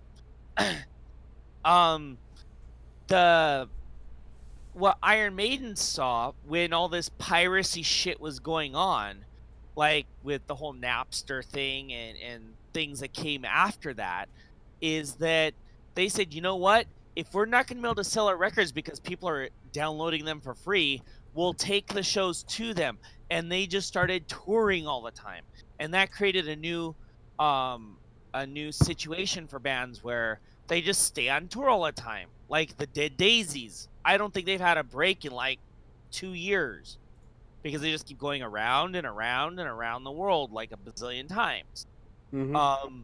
Iron Maiden does the exact same thing, although Iron Maiden has a backup plan because they have the Trooper beer, Bruce flies, so they don't have to pay for their own, like they have to pay for the airplane and shit, but like Bruce owns his own like airport or something or whatever in England now. So Well, like just he really can quick make about them, they've already established their keep. Oh So, yeah, because Maiden's been around and they've done their due diligence and but there's done other their bands shit. that have been around just as much. They haven't established the success that Maiden Power has. But Quest, Anvil. yeah, sorry. Yeah, Power exactly. Quest, Yeah, exactly. Freedom Call, Freedom Call, Power Quest, Anvil. Who else is up there that deserves more attention? Well, Stradivarius, they were at the pinnacle of everything in the late '90s and early 2000s, and then Metallica is more successful than anybody. I'll just say. well, Well, you gotta let's- say. we're not talking about like like the band that like sold out to make a bunch of money and became the most But- popular metal act ever. We're talking about the bands that are down there who bubbled up to the surface and then fell back down again. Which is why if you'd listen to what I was trying to fucking say and not jump in, you would get that. Because you're fucking drunk, you can't control yourself. Oh my god. Which I get when I get drunk, I can't control myself either, so I understand. It's my point I was trying to make was that Stradivarius got to the top of heavy metal in the late 90s, early 2000s with Visions and Infinite and Elements Part 1, and then they collapsed under the weight of a lot of bullshit that happened, and they're trying to build the brand back up, and it's they don't headline festivals anymore. They're not the headlining act anymore. They're kind of like pushed down to the bottom somewhere, like kind of like a Corpic Lonnie kind of act that has been around forever and doesn't get they don't get the headline stuff. If they come to Japan, they get the headline. They can do a private show if they wanted to. They brought Fiddler's Green and Waltari with them, but they could conceivably come to Japan on their own merit. But when they're playing in Europe anywhere, they're kind of down in the dumps. They play the small live houses. They can't afford to do the big stuff like a Nightwish can, or a Metallica or some other band like that. And that's the problem with a lot of these bands, like a Kane's Dynasty. They haven't been around the longest, I think, like 12 years or something like that, and they've kind of members have come in and out within the albums that they've got, but they keep soldiering on. The problem is that they all have day jobs, and in order to come to Japan like they did earlier this year, back in July, they had to pay everything out of pocket to do 3 shows. You can't imagine how expensive that's got to be. And they have to pay for the live houses. They got to pay for like all sorts of shit. So I mean, and they're down in they're not even in the B class of bands. They're down in the C class because nobody's really gotten into them. They should, because their vocalist Ruben is a fucking amazing singer, because he can go from like high soaring vocals to like death metal gutturals, and he used to front a black metal band, so he can do the black metal shrieks. I mean, the dude is amazing, but because of various things, they can't get out of that, like C class range, which is why, it's sucks for bands like that. Yeah, I mean, if I may, and I totally understand like what you've been saying and where you're coming from, it's like there are those bands that just fully sold out and completely changed their style so they can attract a much major wider audience. Voivod, and Metallica that just like completely changed their style so they can make money and like fuck bitches. And although Metallica's not fucking bitches, they're fucking each other by yelling at each other in a studio and saying, "We're alcoholic, fuck you, you ruined this, fuck you, you ruined that." Anyways, and then there's those bands that just like they had like such a strong style and then they had a falling out, not like breakup or anything like that, but it's just like the shows dropped and then their fan base grew back again at some point. And then there's those bands that like they're considered legendary, but yet you hardly ever hear about them or know about them because their shows are like they haven't grown very much compared to when they were in their prime. Yeah. It's like Razor, Canada's own, like in Canada's Big Four, one of my favorite thrash bands. Like their biggest shows are like they do California's Death Fest. You know how many people attend California's Death Fest? 200 maybe. It's at a shitty, music venue out in the middle of Oakland. You could get robbed within a block away. So, or like, it's like, but Judas Priest, it's like they've always, been able to play big venues and that kind of thing. They used to play stadiums, massive stadiums in the 80s and that kind of thing. And they were able to continue that throughout, the 80s and even in that kind of thing. Even Ripper took over as singer and that kind of thing. And when I saw them, they were in a memorial ballroom. It was close to a convention center, but it wasn't as big, or close to an arena, but it wasn't as big and it couldn't hold as many people, but it still held a lot of people, and then, yeah, I think you pretty much get it. Yeah. And well, see, what kind of bothered me was like, then there's Voivod who can fuck themselves. Sorry. I knew you were going to say that. I know.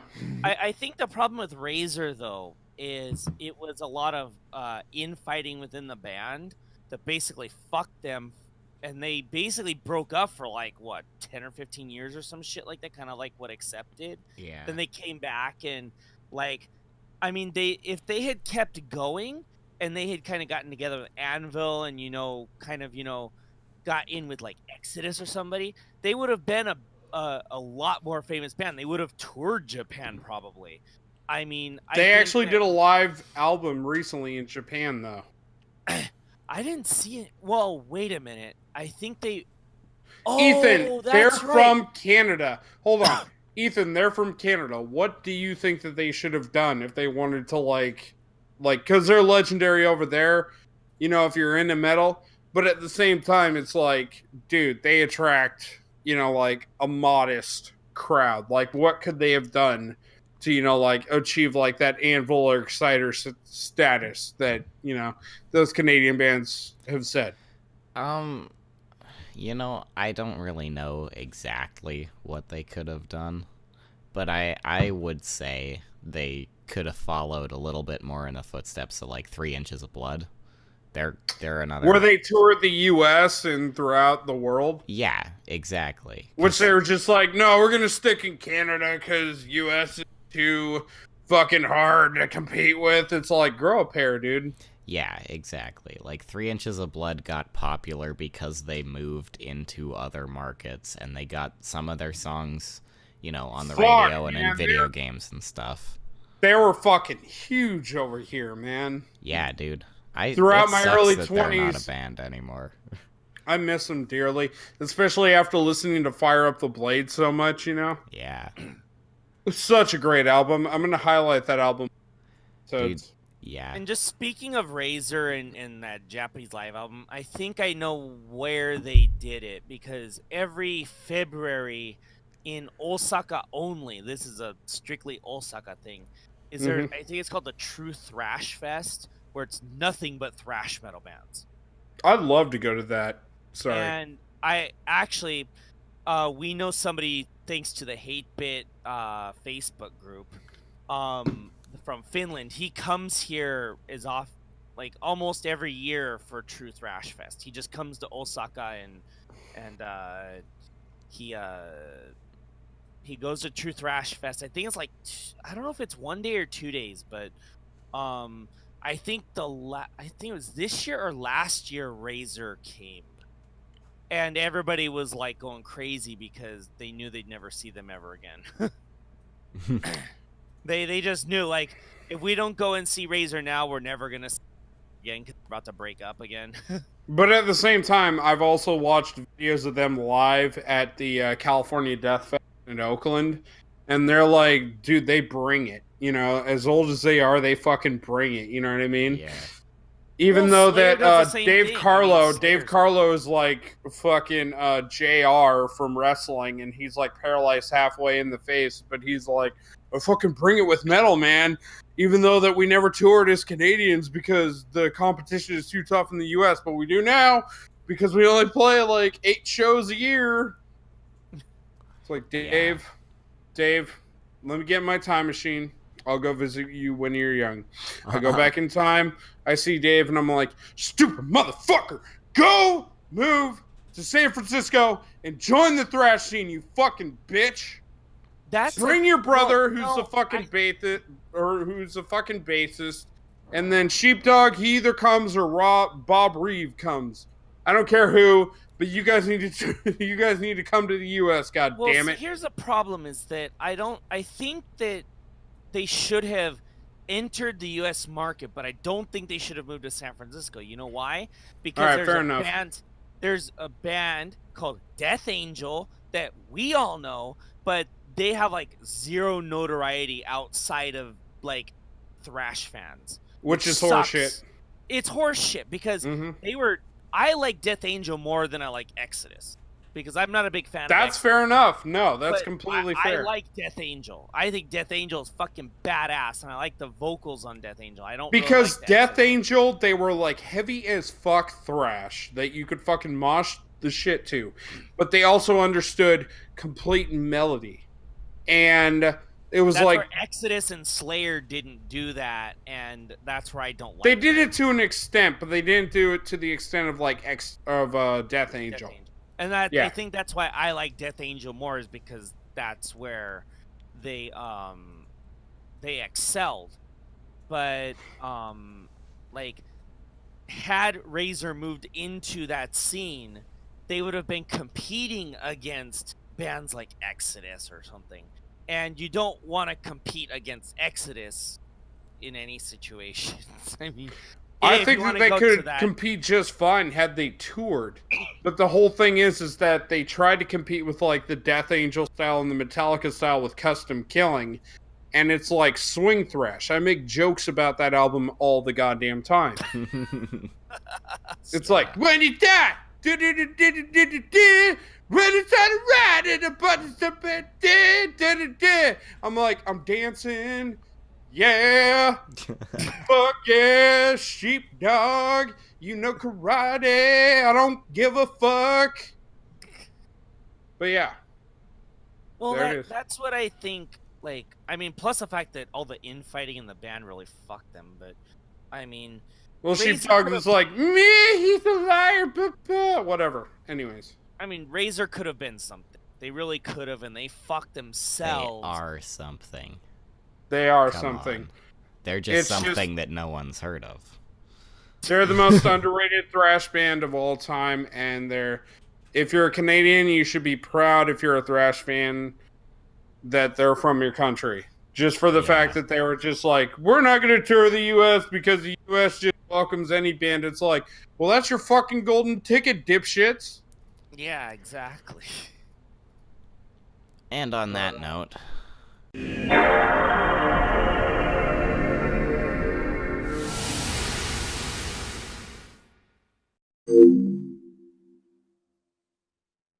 And welcome back, ladies and gentlemen. Hope you enjoyed that break. And judging by the video, you already know what chat is about to happen, and that's our game chat. And you know what system we're about to talk about. What system we're going to highlight? We're highlighting the PlayStation 2, something that we all have memories of. Huh? talk too? Are you gonna like whisper sweet words in its ears or something? Yeah, man. Everybody. Here's the thing. People have in mind that the PS2 is either the best console in the world or the most overrated, which there can be solid arguments to both. But the truth of it is, you have this system sitting in your home somewhere. You own a PS2, and you played it for a number of years. You know, you eventually got it, whether it was late or near the end of its lifespan, or whether you were day one purchase in North America. I don't know how you managed to do that, but congrats. It's more than just a legacy. Your grandma probably watches her re-release of Gone with the Wind on this system, because it's cheaper than any DVD player. So we're going to talk about the PS2. We're going to talk about our memories with it, how much we love this console, the great games that came out for this system, because despite shovelware, it has one of the most diverse libraries of games ever on any system. Doesn't it Would have you guys one agree? of the biggest libraries of games on any system, too? I thought it was like... Oh, yeah. Yeah. No, it definitely does. Like, it competes with, like, the NES or the Super Nintendo or the... I almost want to say Genesis, but no, it's a massive fucking library. But we're going to talk about endless amount of good games, but we're going to go ahead and rekindle some memories here and talk about when we first ever got the system, and we're going to go youngest to oldest. So Ethan, you get to go first, buddy. Alrighty, Roo. So, like many people my age, I got the PlayStation 2 as a Christmas present from a family member way back in the day. I don't even remember what year it was exactly, but like pretty close to launch. And I didn't get to play it for the first couple months, because we only had one game, and that was Grand Theft Auto, and I was too young. So in a way, it was almost like a Christmas gift to your parents more so than you. Sorta, yeah. For the first, year, my dad played it the most, and then I dove headfirst in once we got more games for it. That reminds me of just really quick, that reminds me of an episode of Eastbound and Down where he ends up getting his, like, newborn kid a PlayStation 3. He's like, it's got Blu-ray on it. So your parents had them, whoever got that gift had your parents in mind more so than you guys. Like, you guys were a down the road thought. But yeah. Yeah. I'll go ahead and go with it. So I was following the PS2's development since about late 1998, early 1999, and on throughout. And I remember when it launched, because the launch for it was fucking legendary out here in North America. Like, it was legendary everywhere, but out here in North America, that it came out, it was announced a couple of days beforehand that there was only going to be 500,000 units available throughout the entire fucking, all of North America. So as soon as it happened, all hell broke loose. And I remember that day, like, going to different stores and, like, there was not a single said, we're completely out of PlayStation 2s. And it was nuts. You could always find the games. You could find the games a couple of days beforehand, but you could not find any of the systems. Yeah. So about a year and a half goes by, and I rented the system twice. One time with Devil May Cry, when I first rented the system, and then my buddy was coming over that weekend to play because I was telling him I was going to rent the system, and I was like, I'll rent a game for us to play. What do you want to play? He's like, Madden. I'm like, fuck you. This friendship's not going to last much longer. But so I rented those two games, and I ended up playing Devil May Cry like crazy that weekend. Not too good at it then, but I'll highlight that game later on down the road. To talk about my epic experience with it, but a year and a half passes by, and I ended up graduating 8th grade, which the town that I was in, they held a graduation for your middle school. I don't know why. It was a hick town, but we moved to a different town, and my parents were trying to find excuses to get out of the house so they could go to the nearest Target. And at that point, like, because I was even considering selling all my older systems to afford a PS2. And finally, they ended up showing back up to the house. I was sitting in the living room, and I'll never forget it. My mom walks in, and she says, "Happy graduation, honey." Then I see my dad. He's holding a fat blue box, and my jaw hit the floor. That summer, I ended up playing Metal Gear Solid 2, the Spider-Man movie game. I ended up playing countless demos. I played the original. I actually played on PS2, not the PC, first. And so from then on, it created a monster in my life. But Charles, you live in the land of the rising sun. You were living there when this thing first came out. No, Tell us I about your wasn't. experience. I wasn't No, living you here when weren't. it came out. Set the I mood, was though. still in the U.S. Let's qualify this. I was in college, and Okay. I had only been studying Japanese for like about a year or so. Actually, a little more than a year. And my girlfriend at the time was Japanese, and she had a brother who was working in an electronics store just by chance. So when it came out, I was able to get one of the first 2 million serial numbered PlayStation 2s out of Japan, the ones that, had lots of problems, like couldn't read the discs and shit. And it came with a utility disc because you had to install the DVD software onto the PS2 because Most people don't know that. Yeah. Yeah, like the first batch of PS2s, because Sony, in their infinite wisdom, like always, somehow managed to fuck up the launch and forget to install the software for the DVD player onto the system before they released them, so they made everybody else do it. So Wonderful. Good job, Sony. You get a gold star. yeah, Gold star for you. Anyway. So mine, if you look at the Wikipedia page, there was a Japanese-only release serial model line, which was a SCPH 10,000 series, and that's what I have, or what I originally had. I've had like ones after that, because after a while that one stopped playing my PS. Which one did it stop playing? It stopped playing either my PS1 or PS2 games. I can't remember which. I think it was my PS2 games stopped working, and I could still play my PS1 games on it. But after a while, those old ones weren't exactly very good. Even the ones that managed to survive all the initial issues pretty much died or fucked up over, I think. Well, Yeah, but when you- did mine start to fuck up? Like 4 years So- into its life? Sounds a lot like the So- original Xbox. Yeah, exactly. But you were talking about, just really quick, so you got your PS2 from that shop that your girlfriend knew the person who worked there? Or... No, it was her brother.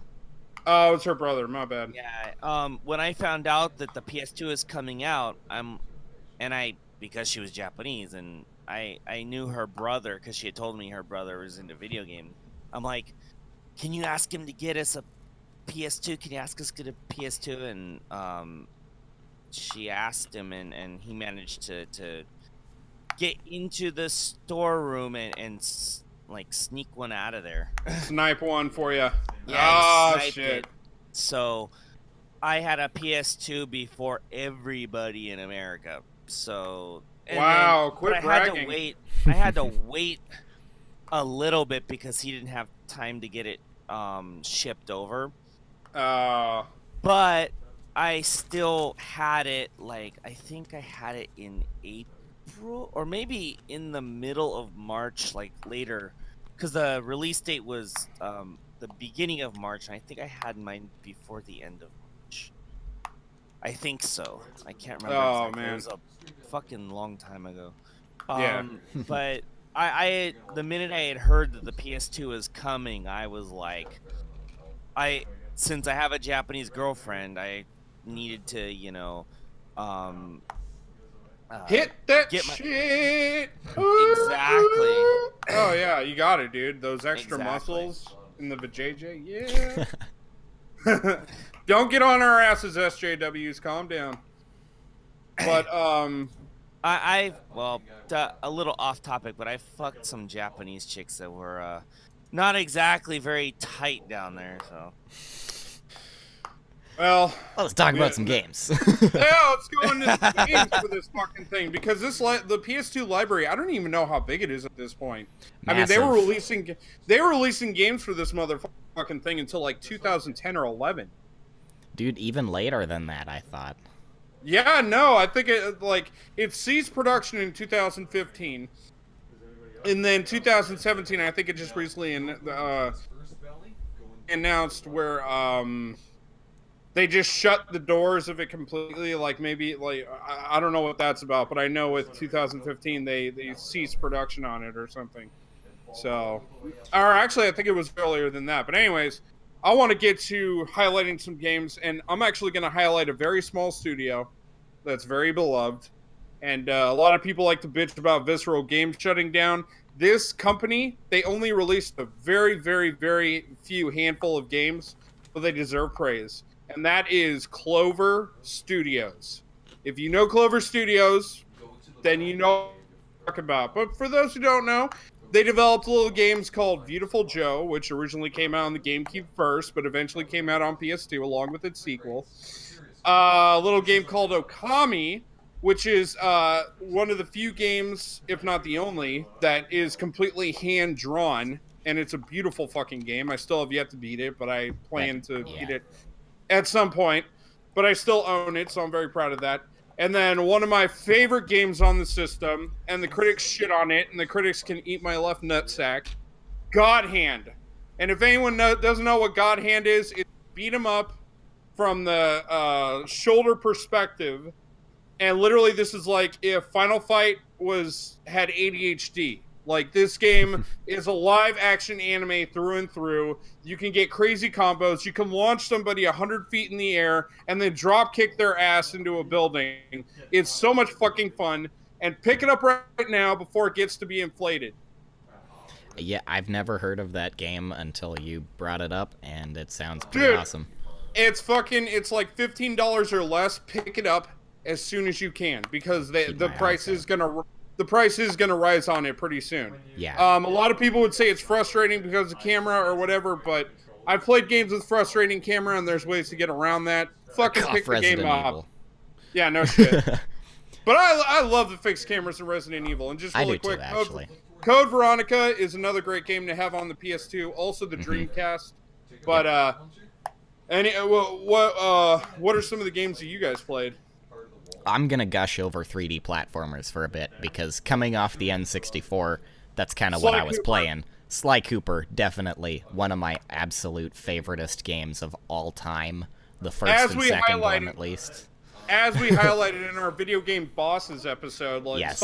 Sly Cooper, that series is like some of the most polished platformers ever made. Dude, Sly can probably make it into like most of our game discussions through something amazing that it's done. Yeah, the first two games are absolute classics. The third one's pretty good, and Senzaru did a fantastic job on the PS3 one, but that's a story for another day. Oh, yeah. But in that hand, we also got stuff like Ratchet and Clank and Jak and Daxter and so many good 3D platformers with just cute mascots and stuff, too. This is my favorite genre.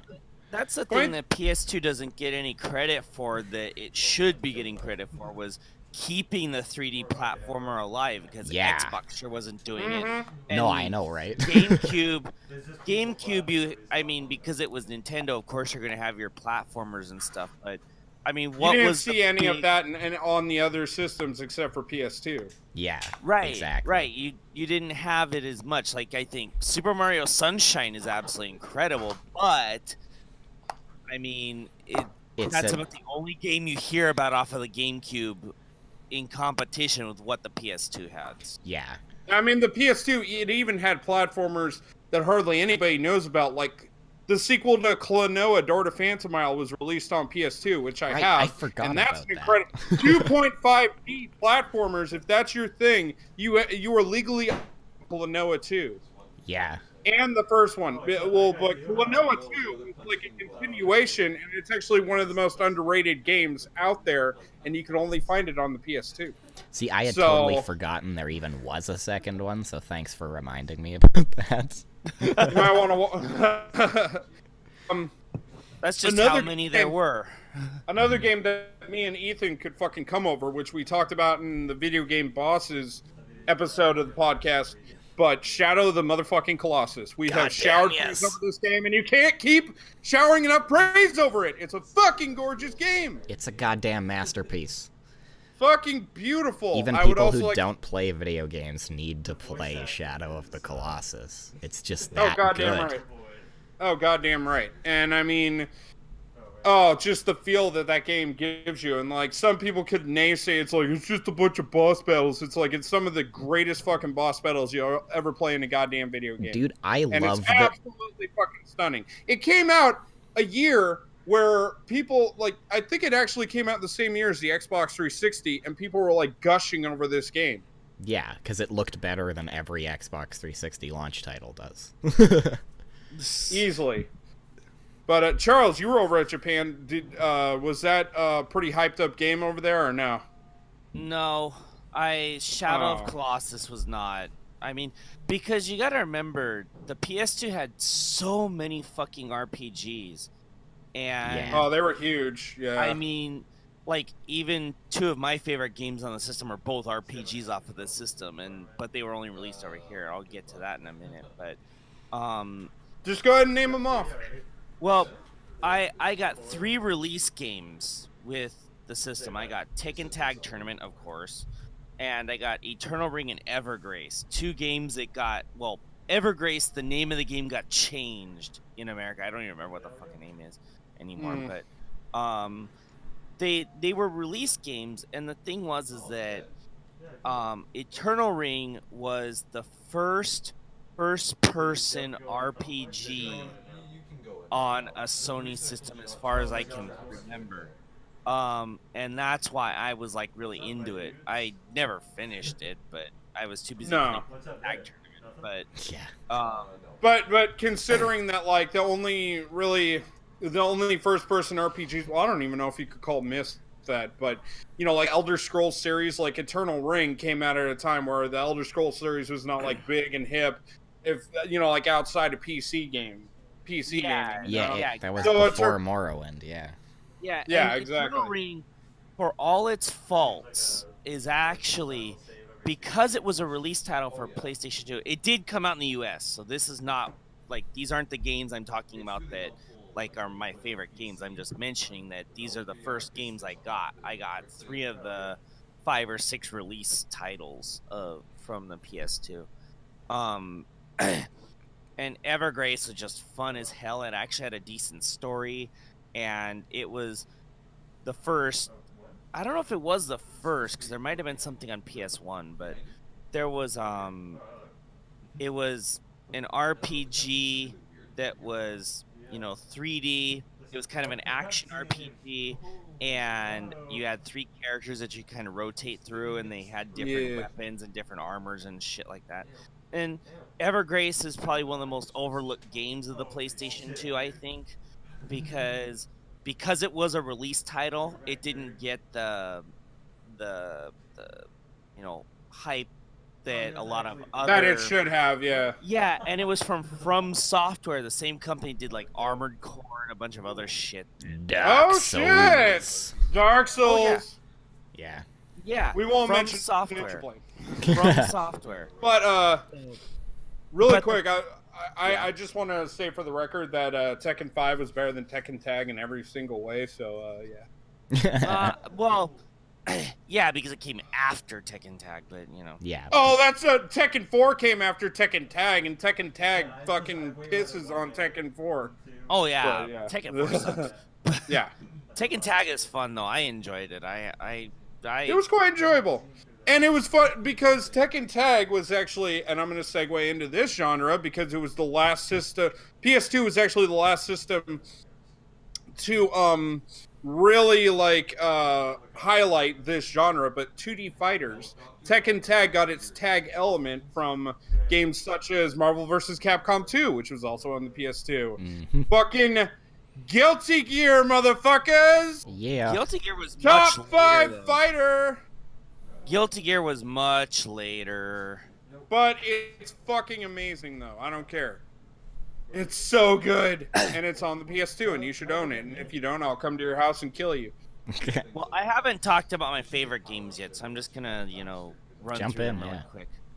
So, my favorite games on the PS2. We'll start with there was a Macross game that was released on the PS2 that was it was like an anniversary title. I think it was like a 20th anniversary thing that they did in 2003, and it was basically it just had the like a storyline for the original TV series and the movie, and that's it. You didn't have any of the other shit involved in it, and they went balls out on the graphics.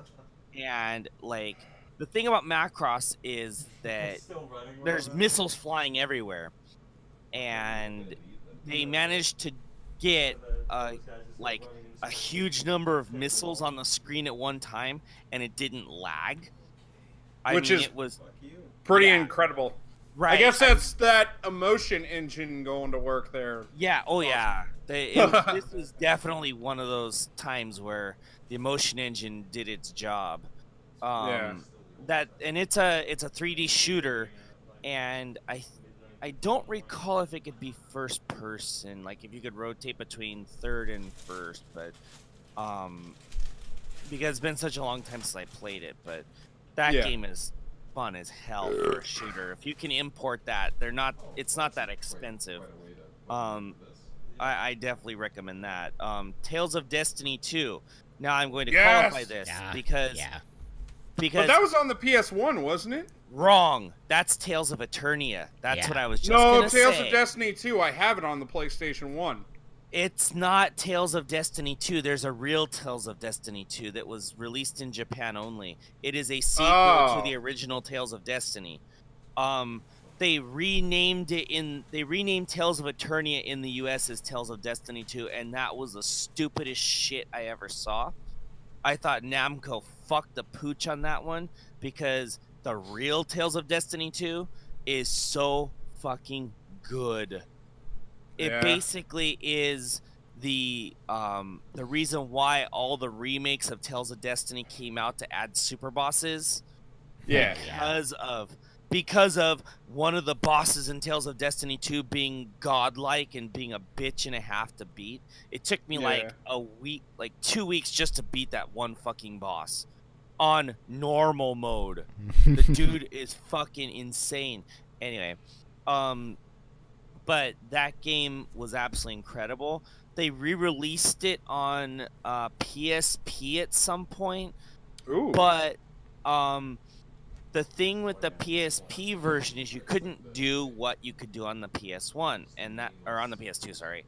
The PS2 I was version, right. No.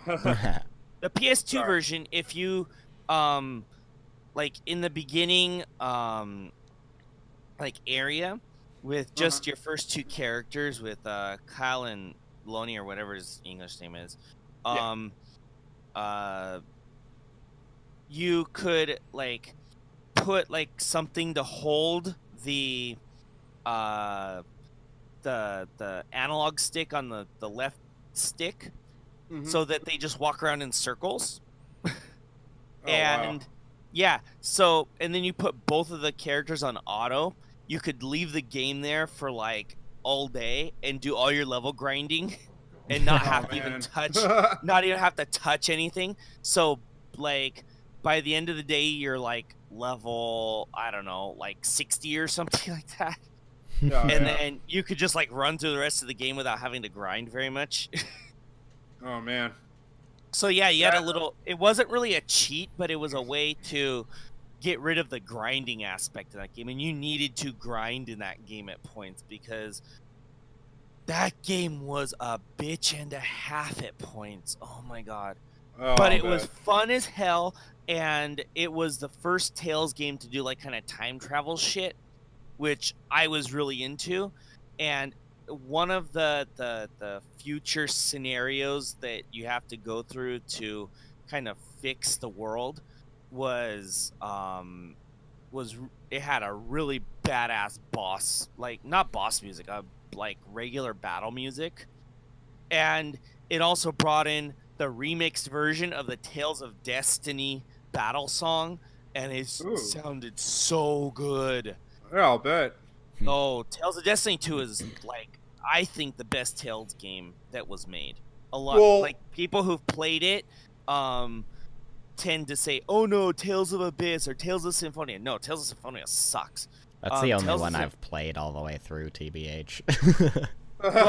Well, Tales of Symphonia, the reason why it sucks is that it basically just took Tales of Fantasia shit and kind of rehashed it.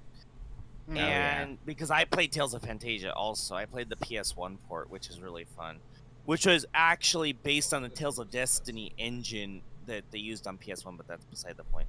They actually improved on it a little bit, so that there are some improvements to it. Because Tales of Destiny is slow. I actually gotta be honest, I'm not like the biggest RPG guy. I've played a handful in my life, you know. I've played some of the greats, but I do actually want to highlight an RPG that like never gets talked about, and I know as soon as I say the name, like weeaboos are gonna be tearing shelves down. But it's Wild Arms 3.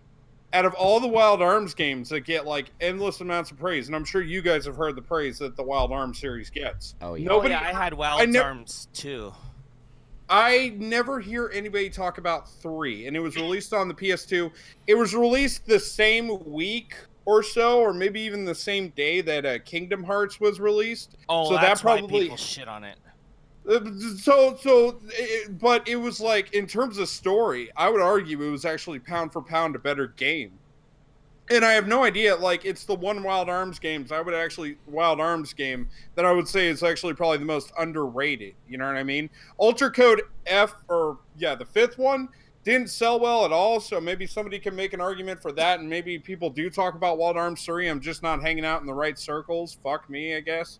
But Wild Arms 3, I actually did remember playing it, I own it still, and I actually really fucking enjoyed it, because it was like, you followed multiple storylines from each of the character. Like, instead of just picking your main character and going through the beginning of the game starts out where she runs into 4 different thieves / bandits, and then from then on, you get to pick the side story that you want to play as, you know, from each bandit.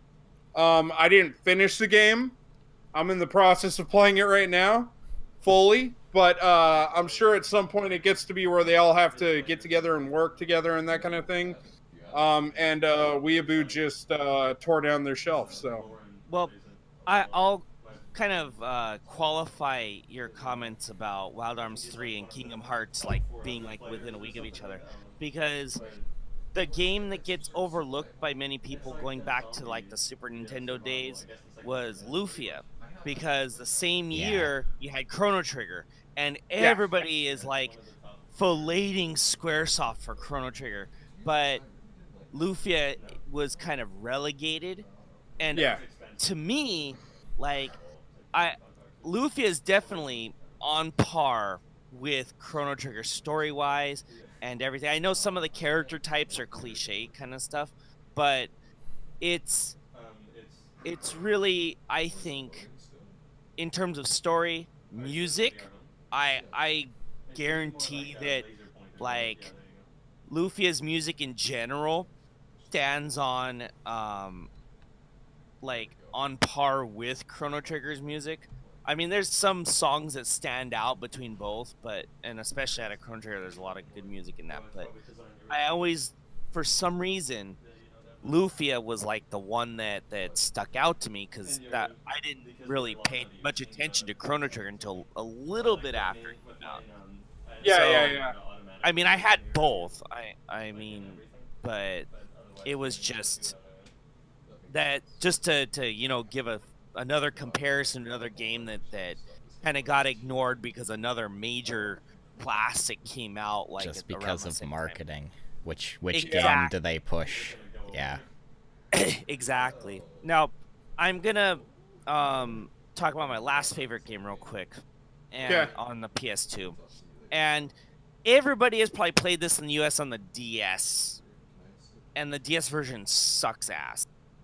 And I'm gonna, you know, shit on everybody with that, because I honestly think that what Square Enix did with the DS port of this game just shat on the entire, like, that game in general was Dragon Quest V. Adding that third character was completely unnecessary. Adding a bunch of extra shit was completely unnecessary. Because the PS2 port was only released in Japan, it was the final game that was released as Squaresoft before the Enix merge, the dreaded Enix merge. Which started out okay, and then it downhill slowly from there. Well, you know why it started out died okay? in a fire accident. You know why it started out okay is because all the games that came out within the first, I guess, 2 years of the merger, like after the merger, were Stuff originally they were Squaresoft games. Exactly. It was stuff that Squaresoft was already working on that they just hadn't released yet. And Dragon Quest V on the PS2 was the final thing that was released before the merger was announced. I think it was like a month before the merger was announced or something. I think it was either 5 or 7 that I got it like a Game Crazy. Haha, anyone out in America that remembers Game Crazy? I think I got it for like $5 when I was super baked. So that's my memory of Dragon Quest V. But tell me why I should play this game finally, Charles. The graphics were really good, and the graphics for this game are kind of like the test bed for what became Dragon Quest VIII. Which became the biggest selling PS2 game in Japan, with almost 4 million units sold. It's like 3.8 million. Well, over there, fucking yeah. Well, yeah, especially for a PS2 title, because the thing is that the record for games sold, I think, was held by Dragon Quest III for like the longest time over here, and especially for the Dragon Quest series itself, Dragon Quest III was like the pinnacle of sales, and 8 overshadowed that by a lot, like 600,000 units or something like that. But that's neither here or there, because I don't like Dragon Quest VIII at all. That's something different. I want to praise the system, but Dragon Quest V, the reason why it's so good for the PS2 is, one, it was the music. They had, I think it was the NHK Philharmonic do the music for it, and so you're fighting a lonely little slime, one little slime out on the grassland somewhere, and it sounds like you're fighting a fucking boss. It's so awesome. So you start with the music. The graphics are not as crisp as Dragon Quest VIII, but they're good. I mean, of course, because it's kind of the test bed for what 8 became. There are some places where the graphics, the polygons do have a little disappearing stuff going on sometimes, but it just they redid the story, everything so well that it's a much better game than the PS not the PS5. The PS That's out. The DS. No, okay, the DS version. Like, because the DS version, because it's on the DS, they had to downgrade a lot of the graphics, and what the DS version of Dragon Quest V was based on the Dragon Quest VII graphics engine.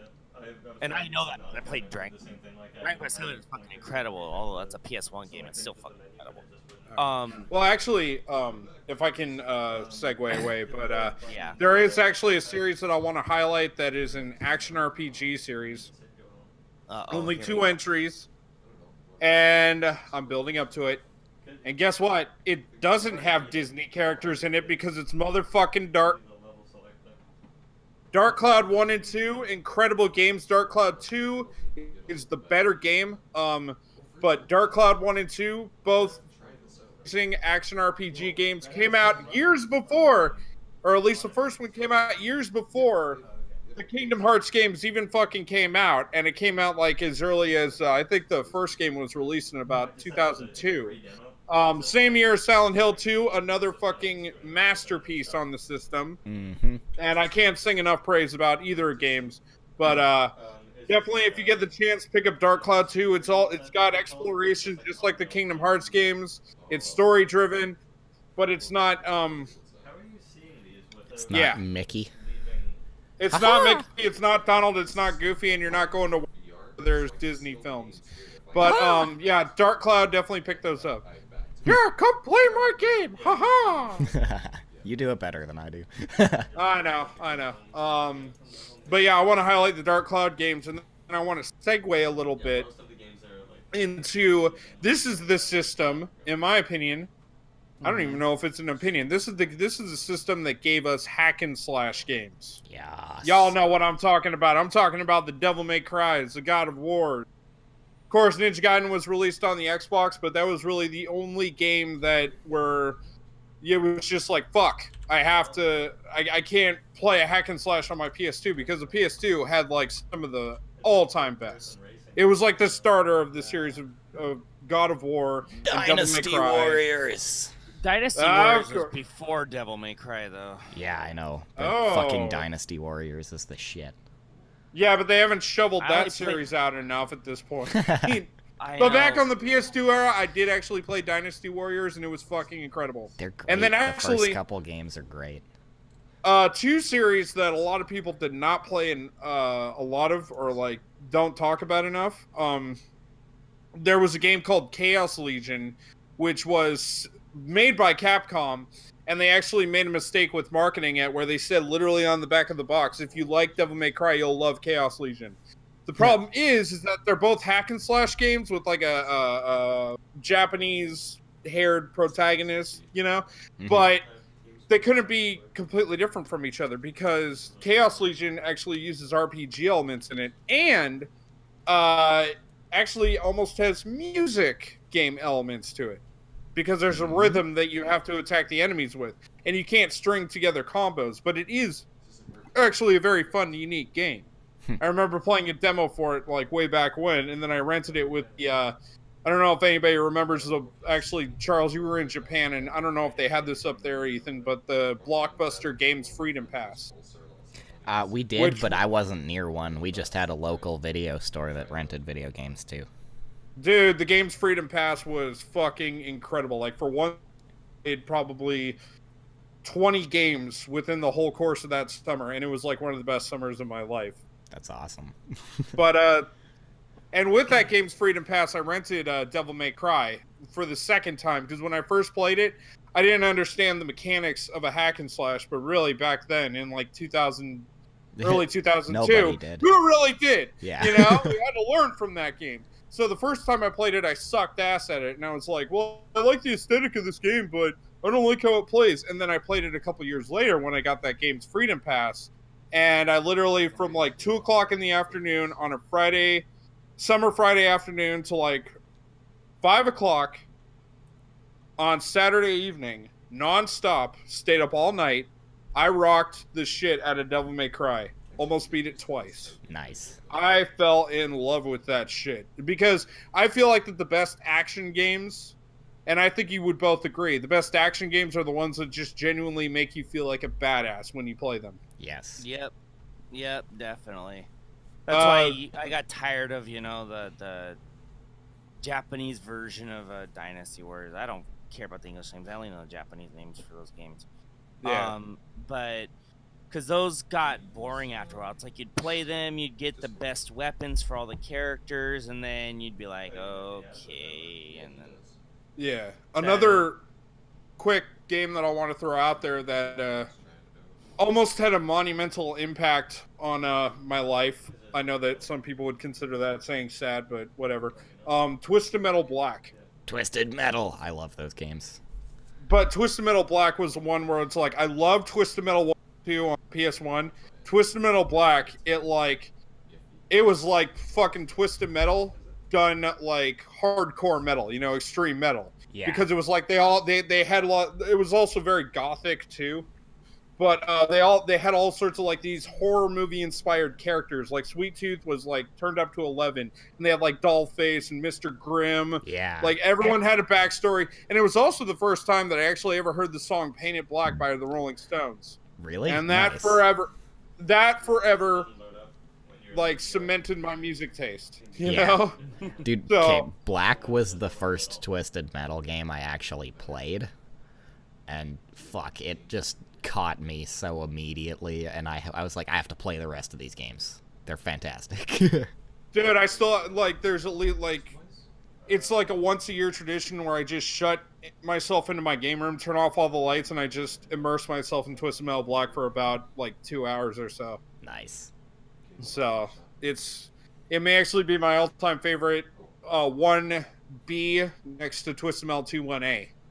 But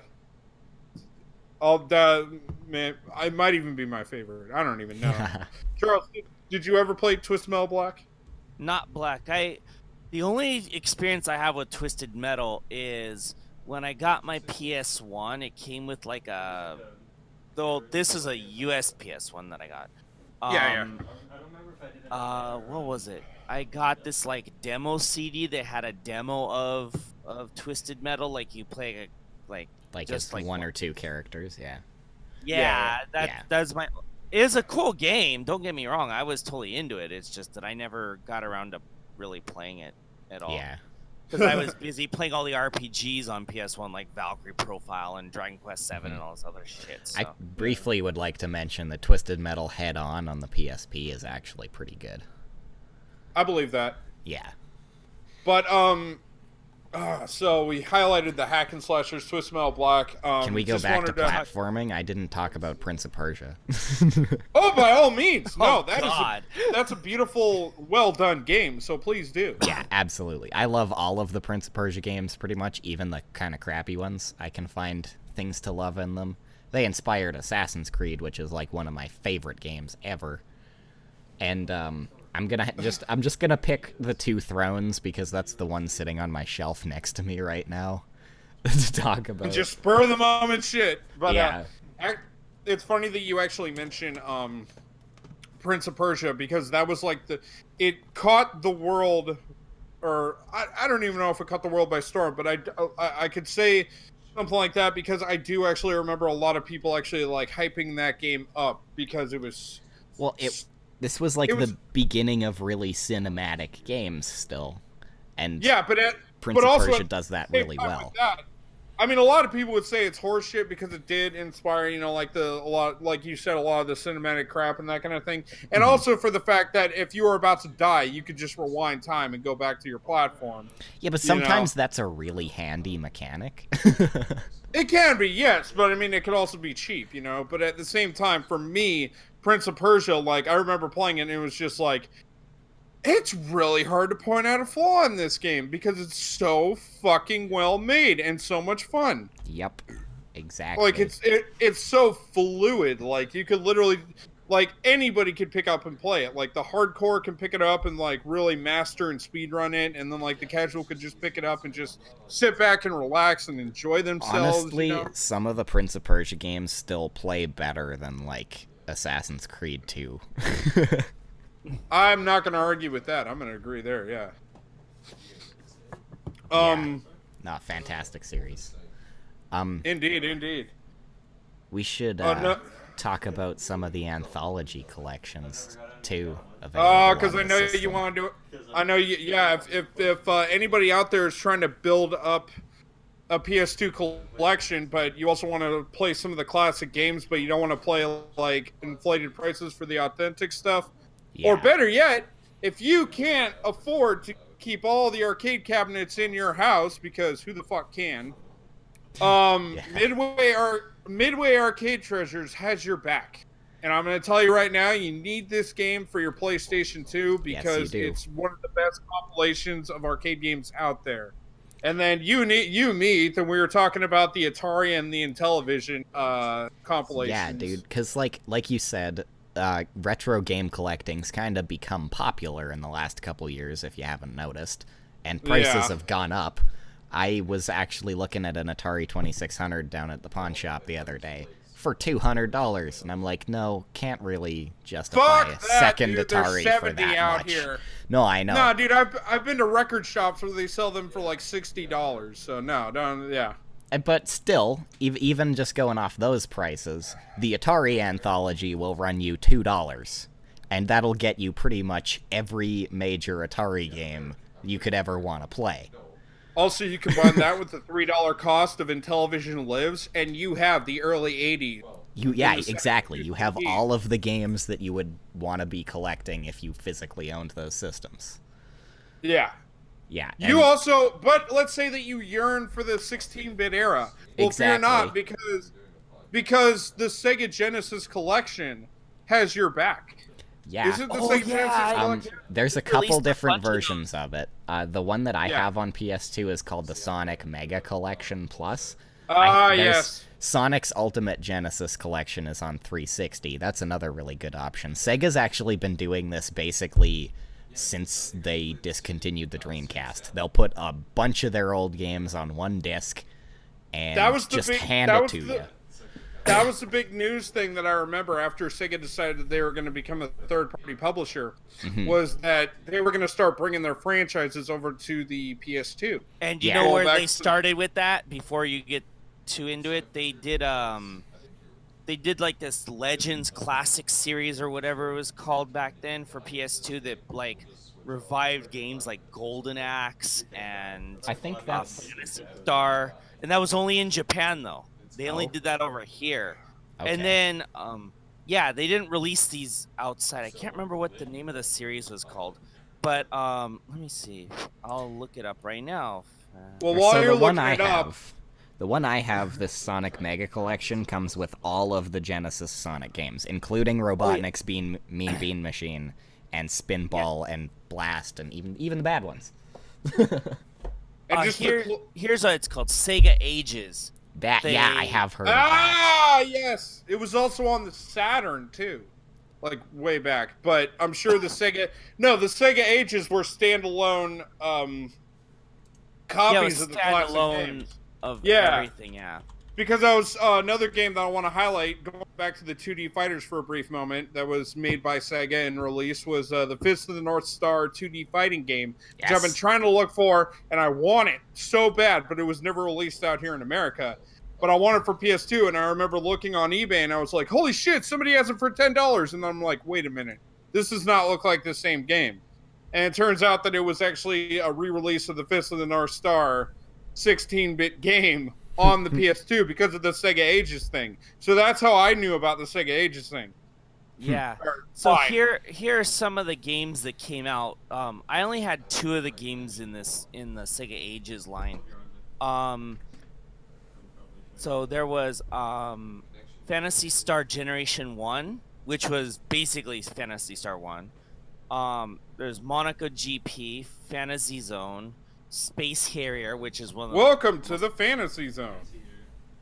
Yeah, then there was Golden Axe, which I bought because I love Golden Axe, yes. But, like, they released a whole bunch of Man other... of War, the video game. Yeah. I didn't know about all of the games they had released. I had been trying to keep up on them, but I was still in the U.S. at the time, so I couldn't... Yeah. ...for a lot of this stuff, but they released, like... Afterburner 2, Virtua Fighter 2, Phantasy Star Generation 2, Dragon Force. Let's see what else. Yeah. Through the fire and the flames. What? Wait, wrong Dragon Force. Yeah. Yeah, but and then later they released Phantasy Star Complete Collection, but I think that might have been. Or no, I remember hearing about that one, so that one might have come to North America too. I think that's the one that went to America, and that one had like all of them. Yeah. Yeah, it had all 4 of them on it. Well, since we're talking about classic games being re-released into like compilation form and that for PS2, I actually want to talk about a genre that like the PS2 was the very last system to house it, and it kind of died during this generation. But I have to acknowledge it because it's one of my favorite genres. Is the shmup? The glorious shmup. Oh, the glorious shmup, dude! And I'm telling you right now, R-Type Final, Gradius, I believe it was 5, and fucking Raiden 3. Gotta have those in your collection. They're a fucking blast to play. But I'm still looking for R-Type, man. R-Type Final, I actually had... Speaking of which, that company, Fresh Games, they also made 2 quirky games for the PS2, which were Mr. Mosquito, where you're literally playing as a mosquito. Right. And I remember that. there's a Japanese family, and you have to like properly sting them in different parts and that kind of thing. It's a very short game. I totally it's forgot quite about that game, but Oh, it's I so remember funny. Oh, You know, I have it. the media coverage for that game in Japan was like out of control.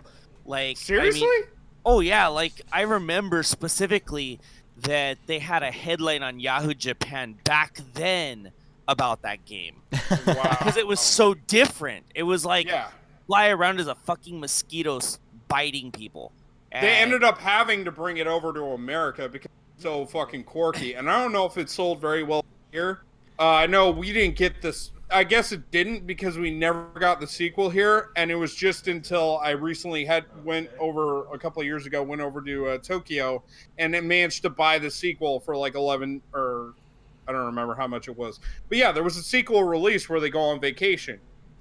I didn't Yeah, I even know remember there that was too. a second one. Man, Yeah, I gotta I own find it, that that's right. now. There was one. You gotta import it because it never came out over here. But Mr. Mosquito was a little unique game, and then of course music games. There was some pretty good DDR. ones, and there DDR. was a lot of horseshit ones like Karaoke Revolution. But But I'm sure Guitar that's worse. Hero and Rock Band both started on the PS2. All right, but before you jump into those really quick, I want to name DDR. I want to name two ones. First of all, Fresh Games released Mad Maestro, which was classical music in a music game, and it was actually pretty fucking unique and pretty fucking cool. I don't know if I actually do own that, but it was made by the same people who did Mr. Mosquito, I believe. And yeah, you do orchestrated music, and you do that in the game. And then there was also Guitar. What was Guitaro Man on the PS2? I think it was. Charles, you could help me with that. I only played DDR back then, so. Oh, I definitely played DDR on the PS2. DDR was Yeah. a fucking craze, man. Actually, the one that I had though was the particular version of DDR I had for PS2 was only released in Japan. Oh, really? I don't remember the exact name, but I vaguely remember that it was this particular one was only released in Japan. Taiko And- Drum Master was a game I actually played over in Hong Kong back when I was about like 19, and I fell in love with that game, so I wanted to get the American version. The American version is good, but not as good as the Japanese version, just because I don't recognize like 95% of the artists on there. Like there's 95% J-pop artists, and there's like 5% like famous songs, you know? But Well, no, that's even the same with the arcades over here. Is like yeah. most of the songs are not, Western songs over here. It's like J-pop, yeah. especially now. It's a lot of AKB and crap like that. But there is like, but in Japan though, you do get like some ex-Japan stuff. You get like Kurenai, I think. You get Yeah. I think you get something else out of ex-Japan, like rest. Did you ever play Taiko Drum Master? Who, me? You're over there. Oh yeah, I did play it before. I played it at the arcade.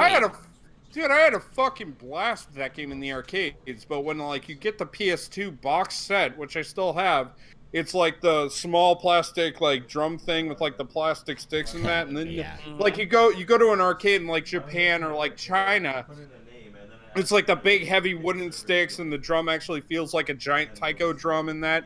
But it's a fucking yeah. blast to play. They even released it on the PSP, but It's one of the things that keeps arcades floating a little bit in terms of games over here. Besides, like all the little picture, the sticker Picture booths, machines. yeah. Those things Yeah, are, yeah. those are the only things that keep any arcades open in Japan at this point. That's awful. yeah. Yeah, like I mean, there was an arcade like literally across the street from my apartment, but they closed down back in May after like more than 10.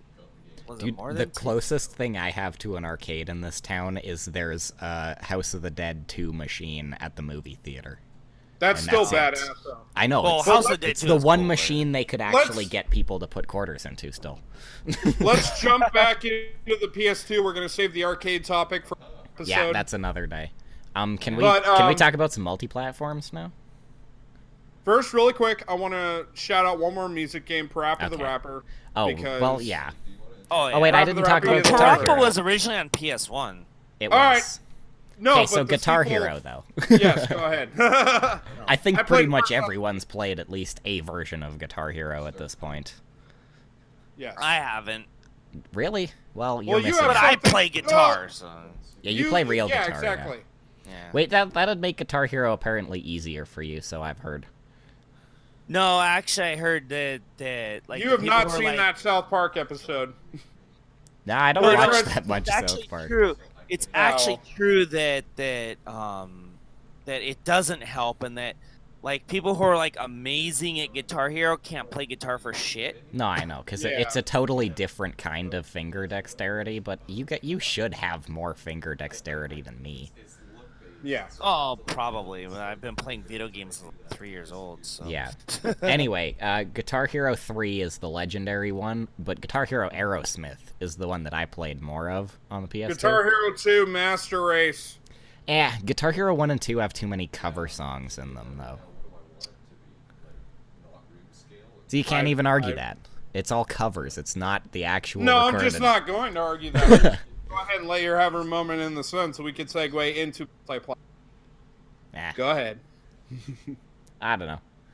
Rock Band is cool because that, like you said about All the right, Taiko drum. Guitar Hero but- 3 did have Slayers, so... Yes, it did, and Dragon Force, and like. And Dragon Force, so... No, But, Rock Was Band 3 had the one- worse music, but I liked the drum kit because it was like actually like those. There's drum- literally only one song in Rock Band that I can play on hard mode on guitar, and Really? that's Alice in Chains' Man in a Box, yeah. I can Oh, play that was on just, hard that's, mode. That's Rock Band 2. I was just playing that the other day. Oh, well, I'm the man in the box. that's the Good only song that I can play on Rock Band on hard mode. See, Guitar Hero's harder though.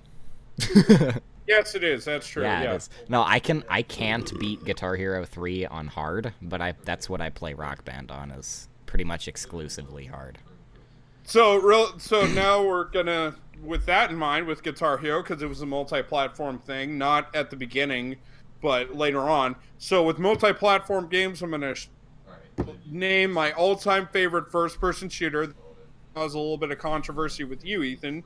But my all-time favorite first-person shooter, I played it the most on PS2. It was released on every single system, and it made a brief impact on the gaming industry, and it's my all-time favorite shooter, and that's Time Splitters 2.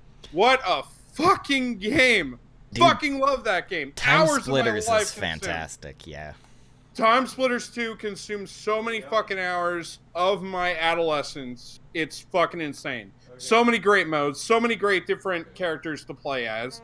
Great shooting mechanics. All they did was they took the game engine of GoldenEye and Perfect Dark and perfected it. Yeah, but too bad Halo was already out. Fuck that. I was playing Time Splitters like crazy to hell and back. Halo could go fuck itself. Sorry. See, I was all over the Halo, and I only really even found out about Time Splitters like way after it was already considered a dead game. And it's dude, that's such bullshit too, because it's actually one of the best first-person shooter series. No, I know. that Like after I hardly played anybody it, talks. it's on par with Halo as one of the like best console shooters ever. Oh yeah. Actually, Charles, I want to ask you in terms of multi-platform games, what were some of that? What was one that you actually remember that caused a big buzz over there in Japan? Multiplat? I never really paid attention to what was a multiplat. I just picked up games. That wasn't a big deal to me. It was like, if it was a good-looking game, I'd play it. I think the only multiplat I can see that I have on my bookshelf right now is Capcom vs. SNK 2. Oh yeah. That actually was Those on games are pretty GameCube, good. and I don't know if that actually. The way how I got that was actually from the Sony Wonder or the Sony Metreon store in San Francisco. Out of all the games that I could pick, that one was $20, and I bought that one. And I love the shit. I love the shit out of it. Oh, Nobody else cared about 2D fighters, but I did. Oh yeah, like Capcom vs. SNK 2, like it improved on the first one. 'Cause I tried the first one like in the arcades or somewhere, but I didn't like it that much. The second one, The second one's a lot better. the second, like God Goki and God Rugal, it's like fucking hell. Dude, I just yeah. God, love. Rugal. I just loved seeing those SNK fighters get some love. I know, really, and it's like, but it's crazy because like the game itself is like so broken for the SNK characters. It's like the Street Fighter, the Capcom characters get like totally smashed by them. Oh Yep. yeah. I mean, it's just like outside of like God Golki or somebody, it's oh Jesus. Yeah. Yeah. It's I mean God Golki I got- like he just like rapes everything, and like trying to beat him was like the hardest shit in the world. I mean, See, it it's was funny. Go. Sorry. But Go for it's it, go funny for that you actually mentioned Capcom versus SNK. But because I just recently picked up Neo Geo Battle Coliseum on the PS2. Nice. And so, but I've yet to actually play it, but I'm pretty sure I'm actually going to love the shit out of it. Doesn't it have like one of the best King of Fighters games on there or something? Every single motherfucker from SNK, from any game that you could think of, is on that game. Samurai Spirits 2, that game fucking rapes. Yeah, Samurai was there Spirits actually 2 a is the shit. was there a Samurai Showdown anthology, or over here at Samurai Showdown, over there at Samurai Spirits? Was there an anthology collection released for the PS2? I have no clue. All I remember is I used to go to local, whenever I went to local bowling alley back in the U.S., they had Spirits 2 there, and Charlotte just, raped everybody. But anyway, Well, fuck yeah. But she was a French rapist. yeah, that but I mean, wasn't like, Muslim. going back to the shooters,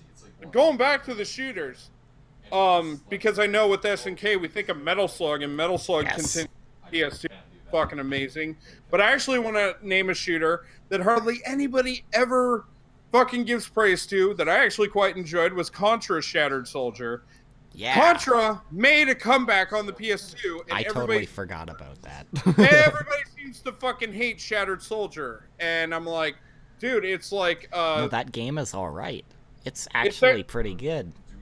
It's a 3D remake. Well, it's 2D, but it's like it's like a remastered version of Contra 3, the Alien Wars, in a way. You know what I mean? Yeah. And Contra 3 is like the one that everybody shits on too. Wait, really? I thought it was, or was it 2? No, people No, I praise thought it was it. No, 2. it's Super C. But Oh, Shattered right. Soldier is another game, going back to the PS2, that a lot of people just don't like and shit on. And yet, but it brought back Contra in the proper way, because they could have easily gone the shitty 3D route, which is what they did on the PS1. Yeah. But they brought Contra back to its 2D roots, and that game was released on the PS2, and I fucking loved it. Actually, a lot of classic games actually resurrected on the. There was like Contra, Shinobi, Defender, which I never played. I heard bad things about it, so I didn't bother with it. Tetris even. Well, Tetris is on everything. No, but yeah, but they've. My toilet can play Tetris. Did you play Tetris Worlds though? No. Not so. This is a Tetris game like with a story and a universe built into it, and it's fucking weird. That's like Pong having cinematics. Yeah, no, this is Tetris with cinematics, and it's not really worth shouting out as a favorite game, but it's something that you reminded me of. Oh yeah, no, but yeah, I'm gonna take this conversation to RPGs real quick, just because this one deserves some mention. Well, there's a whole sea of RPGs on the PS2, so go right Oh ahead. yeah, well there are two that I wanna to single out. One is Odin Sphere. It was one of the final games I got on the PS2. It was like near the end of its life cycle, but it actually had a very interesting and different kind of battle system compared to a lot of stuff that came before. It was a 2D linear battle system. Mm-hmm. So, and this is another game that was kind of related in a similar way was Tales of Rebirth, which never showed up in the US.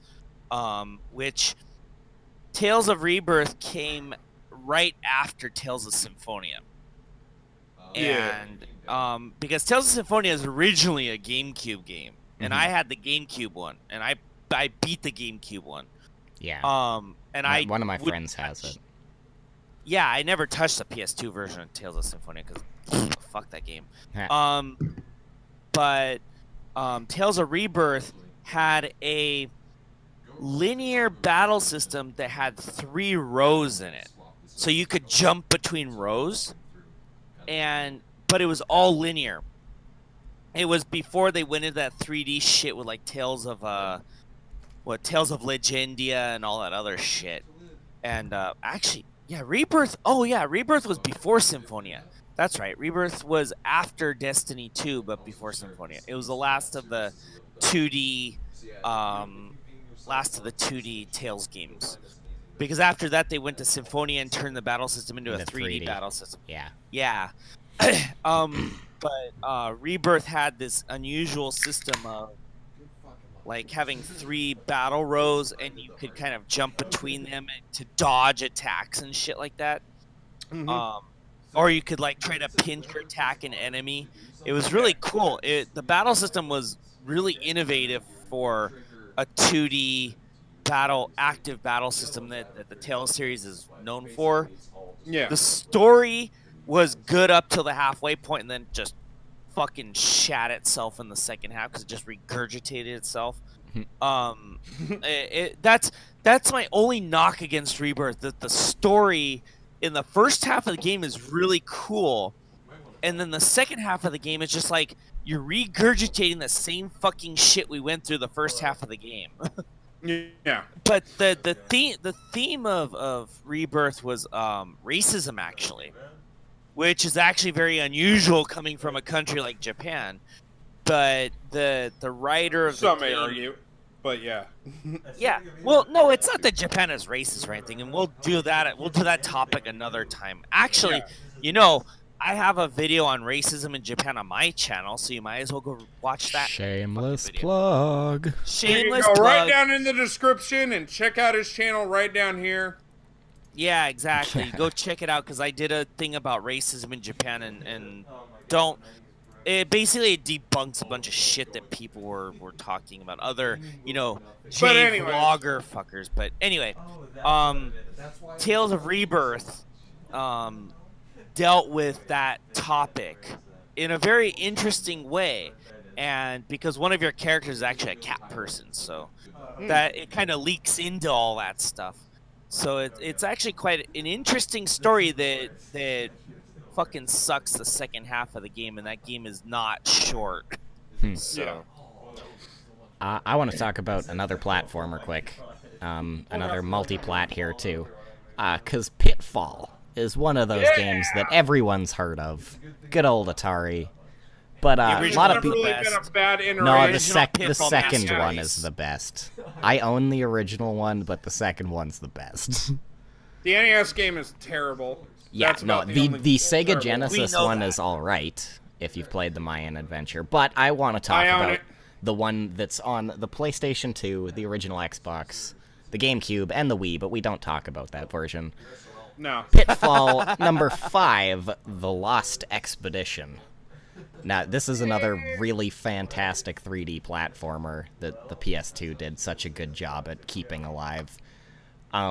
It pretty much is what you would expect from a Pitfall game. You play as Pitfall Harry and you're running around in the jungle, and there's stuff to jump over and pits to fall in.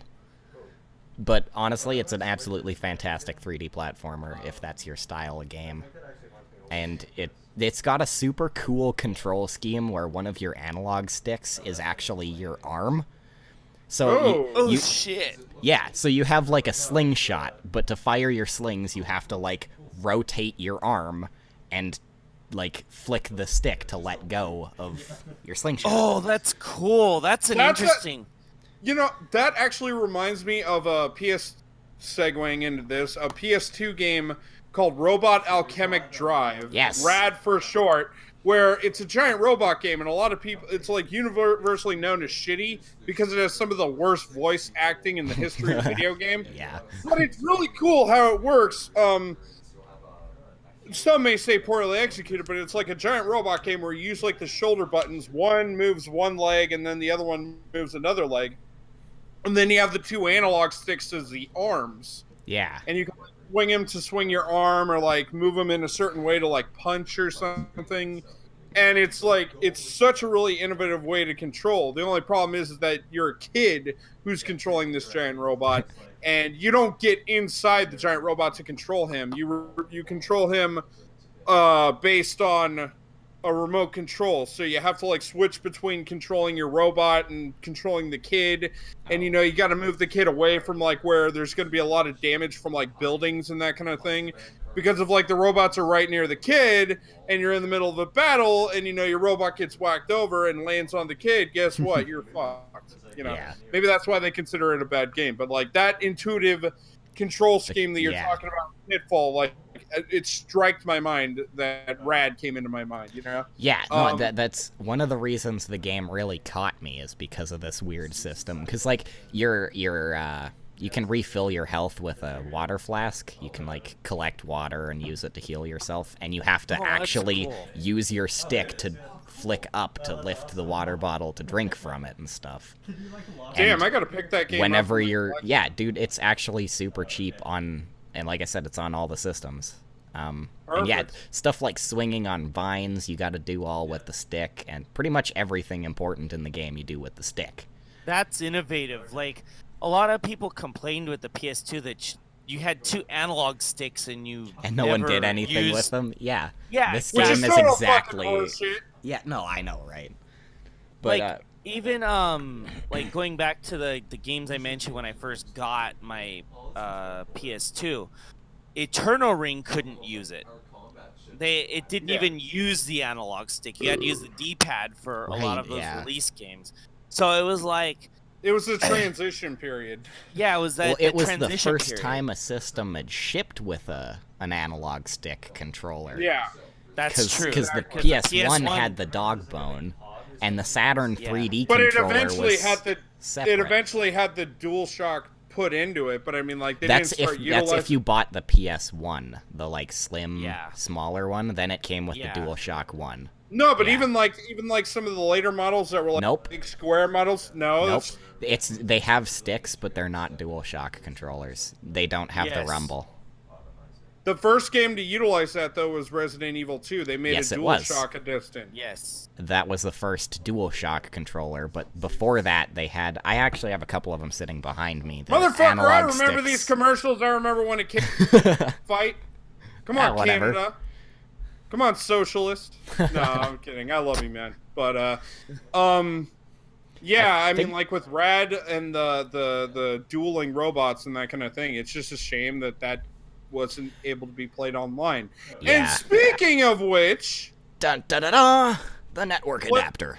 The network adapter came out, and I actually remember telling my parents when I was telling them that I actually wanted a network adapter, and this was a couple of months after they had bought me the PS2 itself. I said, you know what, I'm getting a network adapter no matter what. It's like, and they were just like, oh, well, with that attitude, you won't. Sure enough, I ended up getting a network adapter. And the game that I played for hours on end was the only time I actually was obsessed over a popular military shooter was SOCOM U.S. Navy SEALs. I played that shit. Those games are so good. Do you know what was the first game to take advantage of that online aspect of the PS2 in Japan, though? Phantasy Star? Oh, no, wait, I'm thinking of GameCube. Yeah, I was thinking of GameCube. It was a Street Fighter game. Street Fighter? Oh, yeah, that makes sense, too. It was Street Fighter. I don't remember which one off the top of my head, but I think it was like... It wasn't the Anniversary Collection, I know that, because the Anniversary Collection came out way, way, way, way later. There was another Street Fighter game in there that got online capabilities, and people started doing it on there. And then you had a little, I think there was a Gundam game that got online over here too. I believe the first SOCOM game did come out with the network adapter. Yeah. It came packaged, yeah. Well, actually, I remember mine. When you bought SOCOM, you manually got it packaged with the headset because it was one of the few games where you were actually able to use the headset. Like, another popular online game that came out here was Tribes Aerial Assault. Which is another online game that I always wanted to play and never actually got to play it online until way fucking late. I think I rented it or something or Dude, whatever. the Tribes But, games are all great. But that was not compatible with the headset. The only games were compatible with the headset.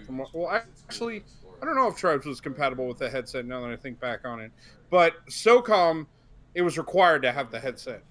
Yeah. And then it was compatible with like most of the sports games and that kind of thing. It became later on where you were actually able to use it with every game, with the exception of Resident Evil Outbreak. I was never able to use a headset with that, which was stupid in hindsight. But SOCOM, I did play for hours on end. I actually had a clan on there briefly that we actually did pretty well. But one of the members ended up actually being a total dickhead and ruined it for everybody. So if you're listening to sounds that, like the internet. Yeah. Yeah, that was not my first introduction to how much the internet sucked, but that cemented its like buckle up, and this is how the internet's gonna work from now on.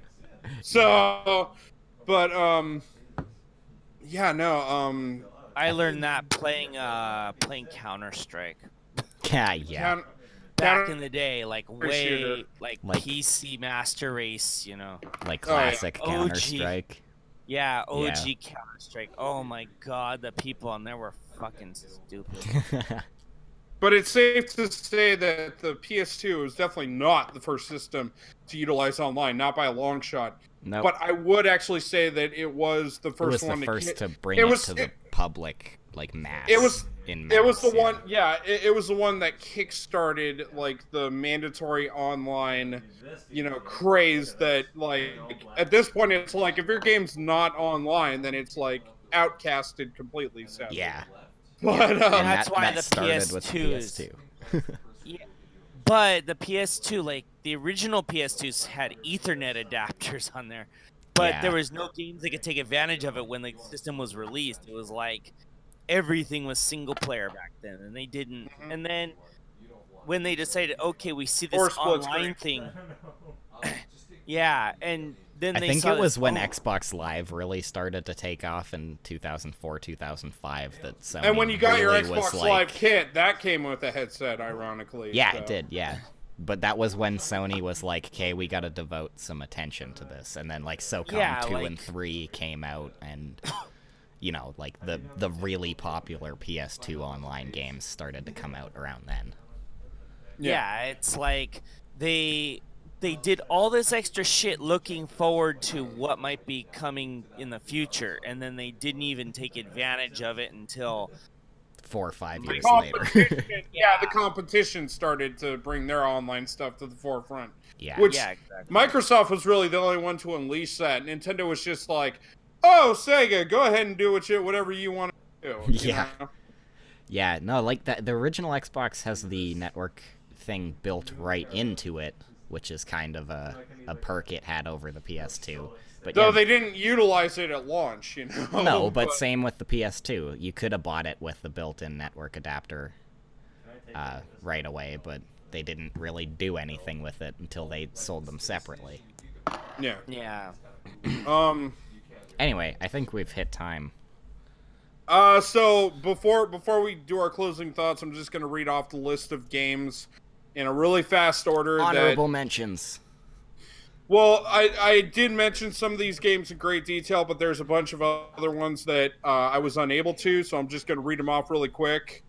Katamari Damacy, War of the Yes. Monsters, God Hand, Shadow of the Colossus, Sly Cooper, Time Splitters 2, Silent Hill 2, Castlevania Lament of Innocence. Really quick, this was the first ever good 3D Castlevania game. Yes. Devil May Cry, Wild Arms 3, Tony Hawk's Underground, SOCOM US Navy SEALs, Twisted Metal Black, Grand Theft Auto Vice City, Guilty Gear X, Contra Shattered Soldier, SSX Tricky, Ratchet & Clank, The Getaway, Monster Hunter 3, Robot Alchemic Drive, Sky Gunner, Tekken 5, Soul Calibur 2, Clock Tower 3, Metal Gear Solid 3, Okami, God of War, Beyond Good and Evil, and Dark Cloud 2.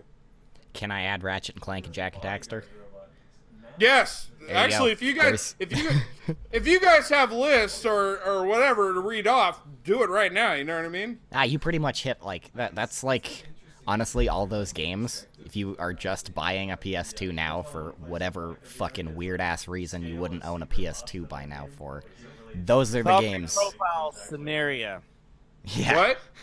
Valkyrie Profile Samaria. Yes. Yes, indeed. It was the prequel of Valkyrie Profile that they released on PS2. Yes, that that's game, a really good game. Oh, that I never finished it, but it was an amazing game. I was like floored at how they like advanced the battle system from Valkyrie Profile, because I love Valkyrie Profile. That game just deserves all the praise it gets, because that was an Enix thing that they did something good. Yeah. Yeah.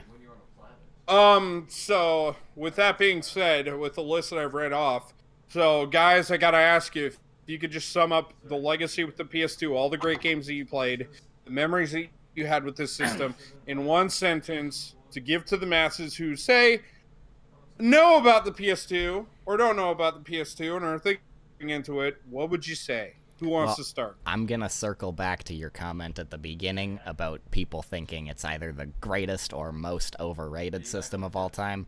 Go fuck yourselves. PlayStation 2 is the greatest system ever goddamn made. Charles? Well, I think that it's tied for the greatest system ever made with the Super Nintendo Super Famicom. Actually, I'm with that's you. fair. That's fair. The SNES is like right next to it. They're the two. Yeah, I agree that both of them, both of those systems actually, revolutionized what was going forward. So Yeah. They're key points in the history of video games. yes, and you must have a PS2. Yes. Even I still have my flat PS2 that I never use because I don't have a TV. But no. Yeah, I have I have my original fat PS2 still. It's still kicking, and I've had a couple of the slim ones just because you can get them for like $10.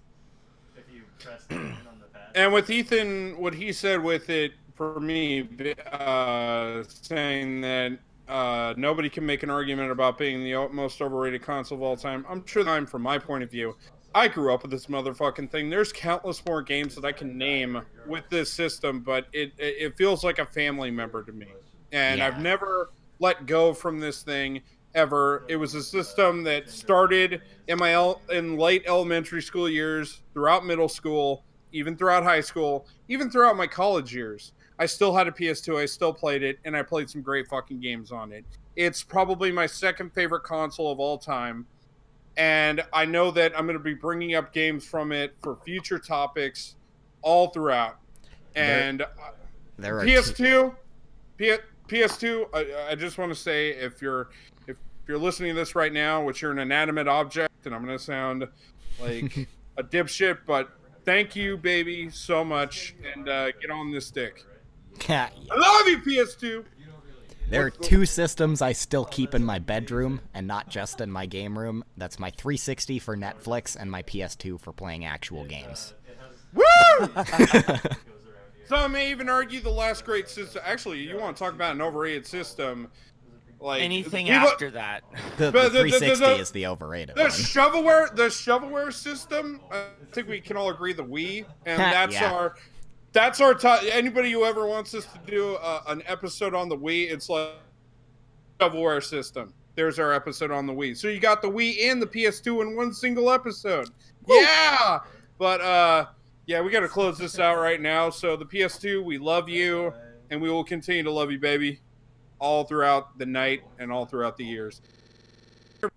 Have unfortunately reached the end of our show, but we will be back in the next month for more ultimate topics to hurt your ears, to salt your ears, and for your enjoyment, to help you get through your day, whether it be work or school or whatever it be.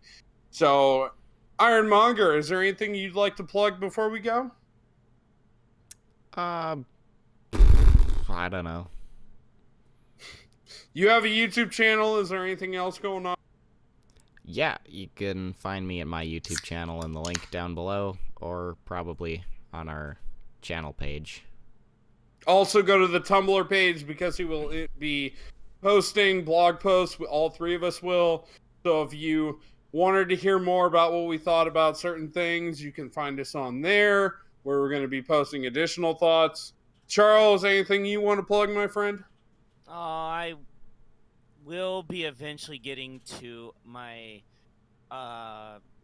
Japanese metal bands you don't know of, but you should series again, because I finally got the new Belfast album, which I've been waiting for to do that, but I just am going to be busy for the foreseeable future. So when I get a chance, I'll make it, and when I do it, I'll upload it on my channel. But so just keep an eye out. It'll come around. It'll get there. Also, I want to say thank you all for listening. We're going to be collaborating on content podcast eventually once we get our channels in the situated phase. Definitely check out my War My Pictures channel, where you find less metal or personal infused content, more creative content. And then check out my personal channel, Studded Zombie, where you're going to be finding a lot of my ramblings, a lot of my beer drinking, a lot of my hell raising, a lot of my views on the world. So definitely check that channel out. And then also check out some of the independent movies that I'm a part of. I will be posting links down below. So thank you, motherfuckers, for joining us for yet another episode. And I hope you guys have a good night, good day, whatever the fuck you're going through, whether you're on another planet or nothing. If you're on another planet, give us a shout out and tell us whether you like our president, whether you like my president or not, or Justin Trudeau, or whoever the fuck is running Japan. Thank you, ladies and gentlemen. And yeah, exactly. And have a good fucking night, day, whatever. Peace out.